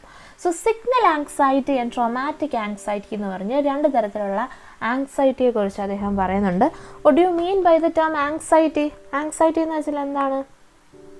ഇൻ മലയാളം വി സേ ഉത്കണ്ഠ, അല്ലേ? വി സേ ഉത്കണ്ഠ in Malayalam. It's basically some kind of worry that happens in life, അല്ലേ? യെസ്. സോ എന്താണ് signal anxiety? Signal anxiety can be said to occur when an external objective danger is present. Okay? Signal anxiety നമ്മളുടെ ഒരു personal ലൈഫിൽ ഉണ്ടാകുന്ന എങ്ങനെയാണ്? പെട്ടെന്ന് ഒരു danger സംഭവിക്കുകയാണ്. അതെന്താണ്? ഒരു സ്ട്രെസ്സർ ആവാം. ആൻഡ് ആ ഒരു സ്ട്രെസ്സറിൻ്റെയും സ്ട്രെയിനിൻ്റെയും ഒരു റിലേഷൻഷിപ്പ് എന്ന് പറയുന്നത് കൺസിസ്റ്റൻ്റ് ആയിട്ടും ആവാം. അങ്ങനെയാണെങ്കിൽ നമുക്കൊരു സിഗ്നൽ ആങ്സൈറ്റി ആണ് ഉണ്ടാകുന്നത്. What do you mean by traumatic anxiety? It is the anxiety that occurs in an individual and it is related to repressed sexual drives and instincts that are aggressive within the individual. Traumatic anxiety എന്ന് പറയുമ്പം അതിൻ്റെ അകത്ത് വേറൊരു കോൺസെപ്റ്റും വരുന്നുണ്ട്. അദ്ദേഹത്തിൻ്റെ തന്നെ ഈ repression എന്നുള്ളൊരു റിപ്രസ്ഡ് ഡിസയർസിൻ്റെ ഒരു കോൺസെപ്റ്റും അവിടെ വരുന്നുണ്ട്. അതായത് അദ്ദേഹം പറയുന്നത്, ഫ്രോയിഡ് പറയുന്നത്, ഏതൊരു മനുഷ്യനിലും കുറച്ച് റിപ്രസ്ഡ് ആയിട്ടുള്ള ഡിസയർസ് കാണും. അതായത് ഇങ്ങനെ സപ്രസ് ചെയ്ത് വെച്ചിരിക്കുന്ന ആഗ്രഹങ്ങളൊക്കെ ആയിരിക്കാം. It could be something related to sexual drives, അല്ലെങ്കിൽ ചില ഇൻസ്റ്റിങ്സ് ആയിരിക്കാം. അഗ്രഷനും വയലൻസും ഒക്കെ ഇൻവോൾവ് ചെയ്യുന്ന, അവർ അടക്കി പിടിച്ച് വെച്ചിരിക്കുന്ന കുറച്ച് കാര്യങ്ങളുണ്ടാകും. അതൊക്കെ ഡ്രീംസിലൂടെ ഒക്കെ അവർ കാണുന്നു എന്നൊക്കെ അദ്ദേഹത്തിൻ്റെ പഠനങ്ങളിൽ പറയുന്നുണ്ട്. അപ്പോൾ ഇവിടെ ആ ട്രോമാറ്റിക് ആങ്സൈറ്റി എക്സ്പ്ലെയിൻ ചെയ്യുന്ന എന്താണ്? It is something that occurs within an individual, ഒരു മനുഷ്യനിൽ ഉണ്ടാവുന്നതാണ്. ആൻഡ് അത് റിലേറ്റ് ചെയ്തത് repressed sexual drives and instincts that are aggressive within the ഇൻഡിവിജ്വലുമായിട്ടാണ്. അതുകൊണ്ട് തന്നെ സിഗ്നൽ ആങ്സൈറ്റി എന്താണ്? ഒരു എക്സ്റ്റേണൽ ഒബ്ജക്റ്റീവ് ഡേഞ്ചർ പെട്ടെന്ന് പ്രസൻ്റ് ആവുന്നതിൽ നിന്നാണ് ആ ഒരു ആങ്സൈറ്റി ഉണ്ടാകുന്നത്. ട്രോമാറ്റിക് ആങ്സൈറ്റി ആണെങ്കിൽ നമ്മുടെ ഈ റിപ്രസ്ഡ് ആൻഡ് സപ്രസ്ഡ് ആയിട്ടുള്ള ഇൻസ്റ്റിങ്സിൽ നിന്നൊക്കെയാണ് അത് ഉണ്ടാവുന്നത്. ഒരു കാര്യം ഓർക്കുക, ഈ ട്രോമാറ്റിക് ആങ്സൈറ്റിയിൽ നിന്നാണ് സൈക്കോപത്തോളജിയിലേക്ക് പോകുന്നത്. അതായത് traumatic anxiety can lead to the development of psychopathology. Psychopathology എന്താണ്? ബേസിക്കലി ഒരു scientific study of mental disorder ആണ്. അപ്പോൾ ഇവിടെ പറയുന്നത് എന്താണ്? കുറച്ച് അധികമായുള്ള ഈ ഒരു ട്രോമാറ്റിക് ആങ്സൈറ്റി ഉണ്ടെങ്കിൽ നമ്മളുടെ മെൻ്റൽ ബാലൻസ് തന്നെ തകരാനായിട്ട് ചാൻസ് ഉണ്ട്. ഒരു മെൻ്റൽ ഇംബാലൻസിലേക്ക് അത് നമ്മളെ നയിച്ചേക്കാം എന്നും അവിടെ പറയുന്നുണ്ട്. Though the anxiety may undergo a process where the ideas that are conflicting are converted to ideas that pose no harm, the energy emerging from the conflict may lead to strain in terms of physical symptoms experienced by individual. അങ്ങനെ ഒരു സാഹചര്യത്തിലും പലതരത്തിലുള്ള ഒരു physical symptoms experience ചെയ്യാമെന്ന് പറയുന്നുണ്ട്. ഇതുമായിട്ട് ബന്ധപ്പെട്ട് കിടക്കുന്നതാണ് ഒരു explanation of stress given by Levinson സ്ട്രെസ്സിനെ കുറിച്ച് ഒരു എക്സ്പ്ലനേഷൻ കൊടുക്കുന്നുണ്ട്. അത് ഈ ഒരു സൈക്കോ അനലിറ്റിക്കൽ തിയറി ഓഫ് ഫ്രോയിഡുമായിട്ട് ബന്ധപ്പെട്ടതാണ്. ഈ ഫ്രോയിഡിൻ്റെ സൈക്കോ അനലിറ്റിക്കൽ തിയറിയിൽ ബേസ്ഡ് ആണ് ലെവിൻസണിൻ്റെ എക്സ്പ്ലനേഷൻ. നൗ ഈ ലെവിൻസണിൻ്റെ എക്സ്പ്ലനേഷൻ എന്താണെന്ന് നമ്മൾക്കൊന്ന് കണ്ടു നോക്കാം. അവിടെ ആ ഈഗോയുടെ കാര്യം പറയുന്നുണ്ട്. ഈദിൻ്റെയും ഈഗോയുടെയും കാര്യമൊക്കെ ഫ്രോയിഡിൽ നിന്ന് ഇൻസ്പയർഡ് ആണ്. അതുകൊണ്ട് തന്നെയാണ് ഇത് സൈക്കോ അനാലിസിസിൽ ബേസ്ഡ് ആണെന്ന് പറയാൻ കാരണം. സോ അക്കോർഡിംഗ് ടു ലെവിൻസൺ അവിടെ 2 മെയിൻ എലമെൻറ്റ്സ് ഓഫ് പേഴ്സണാലിറ്റി ഉണ്ടെന്നാണ് പറയുന്നത്. ഏതൊക്കെയാണ്? ഈഗോ ഐഡിയലും സെൽഫ് ഇമേജും. Ego ideal and self image. According to him, the 2 main elements of personality, namely ego ideal and self-image, interact with each other and this leads to stress. അങ്ങനെയാണ് അദ്ദേഹം അത് explain ചെയ്യുന്നത്. അപ്പോൾ നമുക്ക് കോമൺ ആയിട്ടൊരു doubt ഉണ്ടാവും, എന്താണ് ഈ ഈഗോ ഐഡിയൽ ആൻഡ് എന്താണ് ഈ ഒരു സെൽഫ് ഇമേജ് എന്ന് പറയുന്നത്. Ego ideal can be described as expression of N individuals perfect self. ഒരു മനുഷ്യൻ്റെ പെർഫെക്റ്റ് ആയിട്ടുള്ള ഒരു സെൽഫിൻ്റെ ഒരു എക്സ്പ്രഷൻ, അതായത് ഒരു പെർഫെക്ഷനിൽ അദ്ദേഹത്തെ കാണുന്നതിനെയാണ് ആ ഒരു ഈഗോ ഐഡിയൽ എന്ന് പറയുന്നത്. എന്നാൽ self image is the way an individual perceives himself or herself. അത് പോസിറ്റീവ് ആവാം നെഗറ്റീവ് ആവാം. ഒരാൾ അവനെ തന്നെ അല്ലെങ്കിൽ അവളെ തന്നെ എങ്ങനെയാണോ കാണുന്നത്, പെർസീവ് ചെയ്യുന്നത്, അതിനെയാണ് സെൽഫ് ഇമേജ്. അവനവൻ്റെ തന്നെ കണ്ണിലൂടെയുള്ള ഒരു ഇമേജ്, അതെന്താണോ അതിനെയാണ് സെൽഫ് ഇമേജ് എന്ന് പറയുന്നത്. അപ്പോൾ സ്ട്രെസ് എങ്ങനെയാണ് ഉണ്ടാകുന്നത്? According to Levinson, it is an outcome of the gap between the ego ideal and the self-image. Therefore, this approach mainly focuses on how stress can result due to unconscious personality factors in an individual. അതാണ് ഈ ഒരു psychodynamic theory. Okay, psychodynamic theory എന്നൊക്കെ പറയുമ്പോൾ നമ്മൾ സൈക്കോളജിയിൽ basically പഠിക്കുന്ന കാര്യങ്ങളാണ്. സൈക്കോളജിയിലാണ് നമ്മൾ ഫ്രോയിഡിനെ കുറിച്ച് കൂടുതലായിട്ട് പഠിക്കുന്നത്, ഫ്രോയിഡിൻ്റെ സൈക്കോ അനാലിസിസ് ഒക്കെ പഠിക്കുന്നത്. ഇവൻ ലിറ്ററേച്ചറിലുള്ളവർക്കും ഒരു പരിധിവരെ ഒരു അറിവ് കാണും. ലിറ്റററി തിയറിയിൽ നമ്മളിതൊക്കെ പഠിക്കുന്നതാണ്. MA-ലൊക്കെ we have contemporary literary theory where you need to study psycho analysis. BA English students ഉണ്ടെങ്കിൽ നമ്മൾ ടെക്സ്റ്റ് പഠിക്കുമ്പോൾ നമ്മൾ അതിൻ്റെ psycho analytical point of view ഒക്കെ പഠിക്കുന്നതാണ്. So basically ego, super ego എന്നുള്ള കോൺസെപ്റ്റ്സ് ആണ്. കോൺഷ്യസ്, അൺകോൺഷ്യസ്, സബ് കോൺഷ്യസ് എന്നുള്ള കോൺസെപ്റ്റ്സൊക്കെ ഫ്രോയിഡിൻ്റെ ആണ്. നമുക്കിപ്പം നമ്മളൊരു എക്സാമിനേഷൻ പോയിൻ്റ് ഓഫ് വ്യൂവിൽ BPCS-186 പഠിക്കുന്നത് കൊണ്ട് നമുക്കതിൻ്റെ ഡീറ്റെയിൽ എക്സ്പ്ലനേഷനിലോട്ട് പോകണ്ട. ഇഫ് ഇൻട്രസ്റ്റഡ് ഇതൊക്കെ നിങ്ങൾക്ക് സെൽഫായിട്ട് ഒന്ന്, if you are curious you can try to gain more information regarding all these aspects. So നമ്മൾ ഈ ഒരു തിയറി എക്സാമിനേഷൻ പോയിൻ്റ് ഓഫ് വ്യൂവിൽ എഴുതുമ്പം നമ്മൾ മെൻഷൻ ചെയ്യേണ്ട ഇമ്പോർട്ടൻ്റ് ആയിട്ടുള്ള ഒരു ഫിഗറാണ് ഫ്രോയിഡ്. സിഗ്മണ്ട് ഫ്രോയിഡ് തന്നെയാണ് കേട്ടോ. Okay, is known as the father of psycho analysis.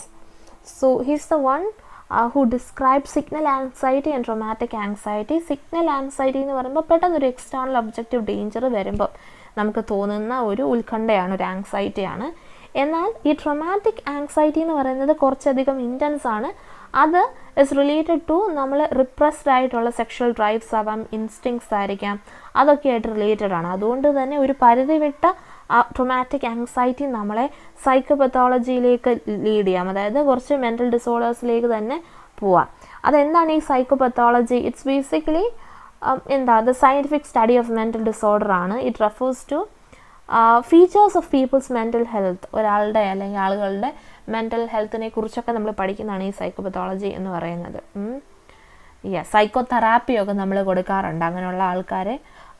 Basically CBT ആവാം, കോഗ്നിറ്റീവ് ബിഹേവിയർ തെറാപ്പി ആവാം, അതല്ലെങ്കിൽ സൈക്കോ തെറാപ്പി ആവാം. അതൊക്കെ ഒരു കൗൺസിലർ അല്ലെങ്കിൽ if this case needs A therapist, അങ്ങനെ അതല്ലെങ്കിൽ ആ ഒരു കൗൺസിലറിൻ്റെ ഒരു ഇൻ്റർഫിയറൻസ് അനുസരിച്ച്, ഒരു ഇൻഫ്ലുവൻസ് അനുസരിച്ച് അതൊക്കെ കൊടുക്കാവുന്നതാണ്. ഇനിയും നിങ്ങൾ TE പെർസ്പെക്റ്റീവിൽ ഈ ഒരു ക്വസ്റ്റ്യൻ വരുമ്പോൾ ഇമ്പോർട്ടൻ്റ് ആയിട്ട് മെൻഷൻ ചെയ്യേണ്ട വേറൊരാളാണ് ലെവിൻസൺ.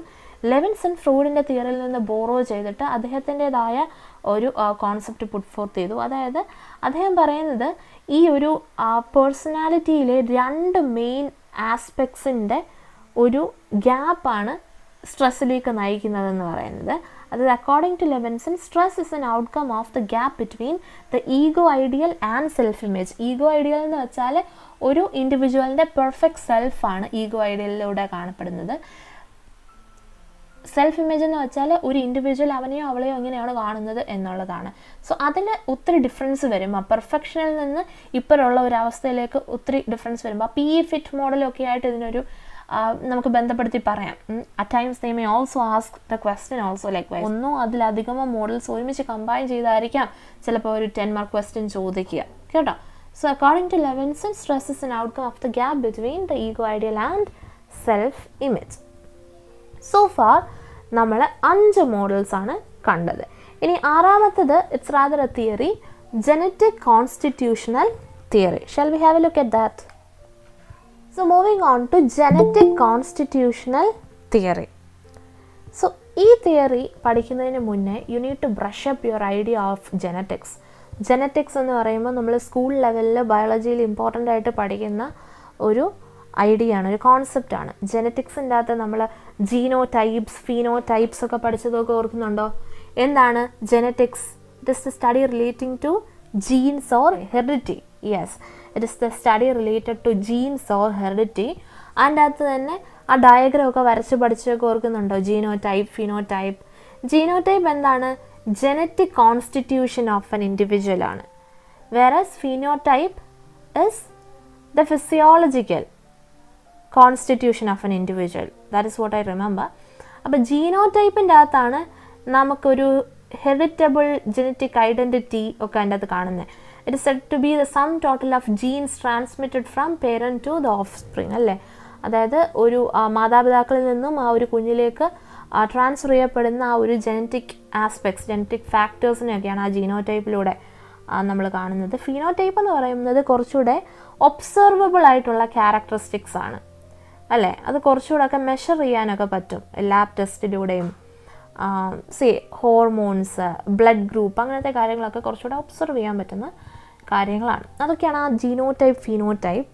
ഓക്കെ, സോ ഈ ജനറ്റിക് കോൺസ്റ്റിറ്റ്യൂഷണൽ തിയറി ബേസിക്കലി ജനറ്റിക്സും സ്ട്രെസ്സും തമ്മിലുള്ള ഒരു ബന്ധത്തെയാണ് പറയുന്നത്.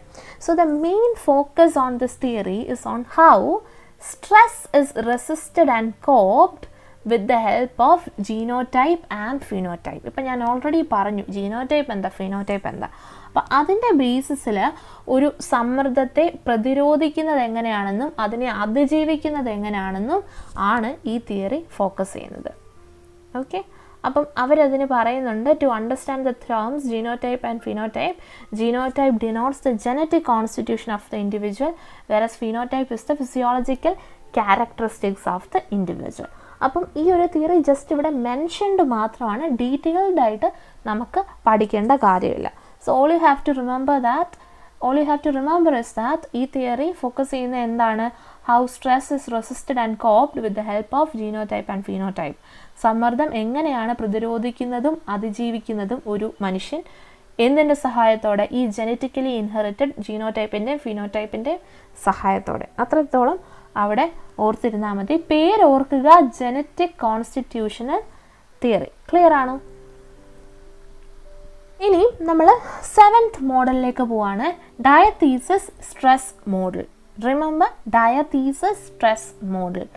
സോ ഇവിടെ ഫോക്കസ് എന്താണെന്ന് വെച്ചാൽ ജനറ്റിക്സും എൻവയോൺമെൻറ്റും തമ്മിലുള്ള, നമ്മുടെ ജനറ്റിക്സും പരിസ്ഥിതിയും തമ്മിലുള്ള ഒരു ബന്ധത്തെയാണ് ഇവിടെ പറയുന്നത്. This model focuses on the role of both genetics and environment in determining whether the individual will experience stress or not. ഇതനുസരിച്ച് ഒരു ഇൻഡിവിജ്വൽ, ഒരു മനുഷ്യൻ സ്ട്രെസ് അനുഭവിക്കുകയോ ഇല്ലയോ എന്ന് നമുക്ക് പറയാൻ പറ്റും. This theory proposes that heredity and environment go hand in hand and complement each other in determining stress. For example, an individual may experience breathing problem when he or she is exposed to prolonged levels of stress. But in absence of any stress, he or she may not experience any breathing problem despite of breathing difficulties being genetic in nature. Despite of എന്നൊന്നും പറയത്തില്ല, ഡെസ്പൈറ്റിൻ്റെ കൂടെ നമ്മൾ of ഉപയോഗിക്കത്തില്ല. Okay, that could be a printing mistake. ഒരു stressful സിറ്റുവേഷനിൽ അഥവാ സമ്മർദ്ദം ഉളവാക്കുന്ന ഒരു സന്ദർഭത്തിൽ ഒരു മനുഷ്യൻ ചിലപ്പം ശ്വാസതടസ്സം അനുഭവപ്പെട്ടേക്കാം അല്ലേ. Breathing difficulty extreme stress full സിറ്റുവേഷനിൽ ചിലപ്പോൾ ഒരാൾ നേരിട്ടേക്കാം. പക്ഷെങ്കിൽ സ്ട്രെസ് ഇല്ലാത്തൊരവസ്ഥയിൽ അങ്ങനൊരു ബ്രീത്തിങ് പ്രോബ്ലം ഇതേ ആൾ അനുഭവിക്കത്തില്ല, ഈവൻ ഇഫ് ഇത് ജനറ്റിക്കലി ഉള്ളൊരു പ്രോബ്ലം ആണെങ്കിൽ പോലും. അതായത് suppose person A by birth asthmatic ആണെന്ന് വിചാരിക്കുക. അതായത് ജനറ്റിക്കലി ഇൻഹെറിറ്റഡ് ആണ്, ഫോർ ഫാദേഴ്സിനൊക്കെ ആസ്മയുള്ള ഒരാളാണെന്ന് വിചാരിച്ചോ. അപ്പം ഈ ഒരു പേഴ്സൺ എ ഒരു ഭയങ്കര ഇപ്പം നമ്മൾ നേരത്തെ പറഞ്ഞ എക്സാമ്പിൾ തന്നെ ആവാം, ഒരു പ്രസൻറ്റേഷൻ പെട്ടെന്ന് ചെയ്യാൻ പറഞ്ഞു. It depends on her performance, his or her performance that would determine the promotion. ഇന്ന് എങ്ങനെ പെർഫോം ചെയ്യുമോ അതനുസരിച്ചാണ് ഇനി പ്രൊമോഷനൊക്കെ ഡിപ്പെൻഡ് ചെയ്യുന്നത്. അങ്ങനെയുള്ള ഒരാൾ നാച്ചുറലി ആ സമയത്ത് ചിലപ്പം ബ്രീത്തിങ് ഡിഫിക്കൽട്ടി എക്സ്പീരിയൻസ് ചെയ്യും. പക്ഷേ ഇപ്പോൾ പെട്ടെന്ന് അതിൻ്റെ ആവശ്യമില്ല എന്ന് പറയുക, അല്ലെങ്കിൽ നന്നായിട്ട് പെർഫോം ചെയ്തു, അഥവാ ആ ഒരു സ്ട്രെസ്സ് ഇല്ലാത്തൊരവസ്ഥയിൽ ഈ ഒരു ശ്വാസതടസ്സം അനുഭവപ്പെടത്തില്ല, ഈവൻ ഇഫ് അത് ജനറ്റിക് ആണെങ്കിൽ കൂടെ. അതാണ് ഡയത്തീസിസ് സ്ട്രെസ് മോഡലിൽ പറയുന്നത്. ഒന്നും കൂടെ സമ്മറൈസ് ചെയ്ത് പറയുകയാണെങ്കിൽ, this model focuses on the role of both genetics and environment in determining whether the individual will experience stress or not. കൂടാതെ ഇത് പറയുന്നത് എന്താണ്, ഹെറിഡിറ്റിയും എൻവയോൺമെൻറ്റും അത് കോംപ്ലിമെൻറ്റിങ് ആയിട്ടുള്ള ഒരു ഫാക്ടറാണ് സ്ട്രെസ് ഡിറ്റർമിൻ ചെയ്യുന്ന കാര്യത്തിൽ. ഒരു സ്ട്രെസ്ഫുൾ സിറ്റുവേഷനിൽ ഒരാൾ ചിലപ്പോൾ ബ്രീത്തിങ് ഡിഫിക്കൽട്ടി അനുഭവിച്ചേക്കാം. എന്നാൽ സ്ട്രെസ് ഇല്ലാത്തൊരു സാഹചര്യത്തിൽ ഈ സെയിം ആൾ ബ്രീത്തിങ് ഡിഫിക്കൽട്ടീസ് എക്സ്പീരിയൻസ് ചെയ്യത്തില്ല, ഈവൻ ഇഫ് ബൈ ബർത്ത് ആസ്മറ്റിക് ആണെങ്കിൽ കൂടെ. അതായത് ഹെറിഡിറ്ററി ആയിട്ട് ജനറ്റിക് ആയിട്ട് ആസ്മയുള്ള ഒരാളാണെങ്കിൽ പോലും സ്ട്രെസ് ഇല്ലാത്തൊരു സിറ്റുവേഷനിൽ ഇതേ ആൾ ചിലപ്പോൾ എക്സ്പീരിയൻസ് ചെയ്യത്തില്ല. സോ അതാണ് ഡയത്തീസിസ് സ്ട്രെസ് മോഡലിലൂടെ പറയുന്നത്. ക്ലിയർ ആണോ? Yes, good. So far we have discussed എത്ര മോഡൽസ് ഓഫ് സ്ട്രെസ്സാണ് നമ്മൾ ഡിസ്കസ് ചെയ്തത്? 7 മോഡൽസ് ഓഫ് സ്ട്രെസ്. എൻ്റെ ഒരു സജഷൻ എന്താണെന്ന് വെച്ചാൽ നിങ്ങൾ നമ്പർ ചെയ്ത് പഠിക്കുക. ഇപ്പം ഞാൻ കുറച്ച് ഡീറ്റെയിൽ ആയിട്ട് പറഞ്ഞു തന്നുകൊണ്ട് ചിലപ്പോൾ നിങ്ങൾക്ക് ഒരു ഓർമ്മ കാണും, അല്ലെങ്കിൽ കുഴപ്പമില്ല നമുക്ക് മാനേജ് ചെയ്യാം എന്ന് തോന്നിക്കാണും. അല്ല ചിലർക്കൊക്കെ തോന്നിക്കാണും കുറച്ച് ടെക്നിക്കൽ ടേംസ് ഒക്കെ ഒന്ന് പഠിച്ചു വെച്ചാൽ അഡ്ജസ്റ്റ് ചെയ്യാം എന്ന് തോന്നിക്കാണും. പക്ഷേ ഞാൻ പറയട്ടെ, ഉള്ള കാര്യം ഉള്ള പോലെ പറയാം, മറന്നു പോകാൻ നല്ല ചാൻസ് ഉണ്ട്. അപ്പോൾ നമ്മൾ നമ്പർ ഇട്ട് പഠിച്ചാൽ നമ്പർ 3 എന്ന് പറഞ്ഞാൽ we'll have this idea that അതെന്താണ് കോഗ്നിറ്റീവ് അപ്രൈസൽ മോഡലായിരിക്കാം. നമ്പർ 6 എന്ന് പറഞ്ഞാൽ ജനറ്റിക് കോൺസ്റ്റിറ്റ്യൂഷണൽ തിയറി ആയിരിക്കാം. That would help you. അതൊന്നും ഒറ്റ റീഡിങ്ങിൽ പോസിബിൾ അല്ല. അതിനാണ് നമ്മൾ കോൺസ്റ്റൻറ്റ് റിവിഷൻ ആവശ്യമായിട്ട് വരുന്നത്. ആൻഡ് ഫസ്റ്റ് 3 മോഡൽസാണ് മോസ്റ്റ് ഇമ്പോർട്ടൻ്റ് ആയിട്ട് വരുന്നത്. അത് കഴിഞ്ഞുള്ള 4ൽ നിന്ന് അത്ര ക്വസ്റ്റ്യൻസ് വന്നിട്ടില്ലാത്തതിനാൽ തന്നെ there is a probability. Fit model എന്തായാലും പഠിക്കുക. ഡയത്തീസിസ് സ്ട്രെസ് മോഡലും there is a probability of them asking that. Diathesis stress model ചോദിച്ചാൽ അതിൻ്റെ അകത്ത് തന്നെ ആ ജനറ്റിക് കോൺസ്റ്റിറ്റ്യൂഷണൽ തിയറിയും കൂടെ ഒന്ന് മെൻഷൻ ചെയ്യണം കേട്ടോ. ഇപ്പോൾ നമ്മുടെ ടെക്സ്റ്റിലാണെങ്കിൽ പോലും അങ്ങനെയാണ് പറയുന്നത്, ജനറ്റിക് കോൺസ്റ്റിറ്റ്യൂഷണൽ തിയറിയിൽ ഇങ്ങനെയാണ്, ഡയത്തീസിസ് സ്ട്രെസ് മോഡലിൽ ഇങ്ങനെയാണ്. ഓക്കെ, അത് നിങ്ങൾക്കും അത് എക്സ്പാൻഡ് ചെയ്ത് എഴുതാം. സോ ആ മാർക്ക് ഡിവിഷൻ അനുസരിച്ച് നിങ്ങൾക്കത് എക്സ്പാൻഡ് ചെയ്ത് എഴുതാൻ പറ്റുന്നതാണ്. മനസ്സിലായോ? It depends on how you present your answers. എല്ലാം എക്സാക്ട്ലി ഒരേപോലെ എഴുതിയാൽ നിങ്ങളുടെ ആൻസറും മറ്റൊരാളുടെ ആൻസറും തമ്മിൽ വ്യത്യാസം വരത്തില്ല. ദാറ്റ് ഡസൻ മീൻ നിങ്ങൾ വേറെ സോഴ്സസിൽ പോയി റെഫർ ചെയ്യണമെന്ന്. അത് നിങ്ങൾക്ക് സ്കോർ ചെയ്യാൻ നിങ്ങളെ സഹായിക്കത്തില്ല. ഇഗ്നോ ഒഫീഷ്യൽ സ്റ്റഡി മെറ്റീരിയലിൽ പറഞ്ഞിട്ടുള്ള പോയിൻറ്റ്സ് ആണ്, കീ വേർഡ്സ് ആണ്, കീ ടേംസ് ആണ് നിങ്ങൾ നിങ്ങളുടെ എക്സാമിന് എഴുതേണ്ടത്. കീ വേർഡ്സ് എല്ലാം ഓർത്ത് വെക്കണമെങ്കിൽ you can find your own ways. എങ്ങനെയൊക്കെയാണ് വേണമെങ്കിൽ നിങ്ങൾക്ക് നോട്ട് ഡൗൺ ചെയ്യാം. ഈ 7 പോയിൻറ്റ്സ് എഴുതി വെക്കാം. അതല്ലെങ്കിൽ നിങ്ങൾക്ക് ഇമ്പോർട്ടൻ്റ് ആയിട്ടുള്ള കുറച്ച് കാര്യങ്ങൾ അതൊക്കെ നിങ്ങൾക്ക് പ്രാക്ടിക്കലായിട്ടുള്ള രീതിയിൽ നിങ്ങൾ ചെയ്യുക. It depends on how much time you have for preparation. Hard work ചെയ്യണമെന്ന് എല്ലാവർക്കും അറിയാം. Smart work also matters. അപ്പം നിങ്ങൾക്ക് പറ്റുന്നതായിട്ടുള്ള ചില ടിപ്സ് ആൻഡ് ടെക്നിക്സ് നിങ്ങൾ തന്നെ ഫൈൻഡ് ചെയ്യുക. You will be able to do that. Nothing is impossible. When there is a will there is always a way.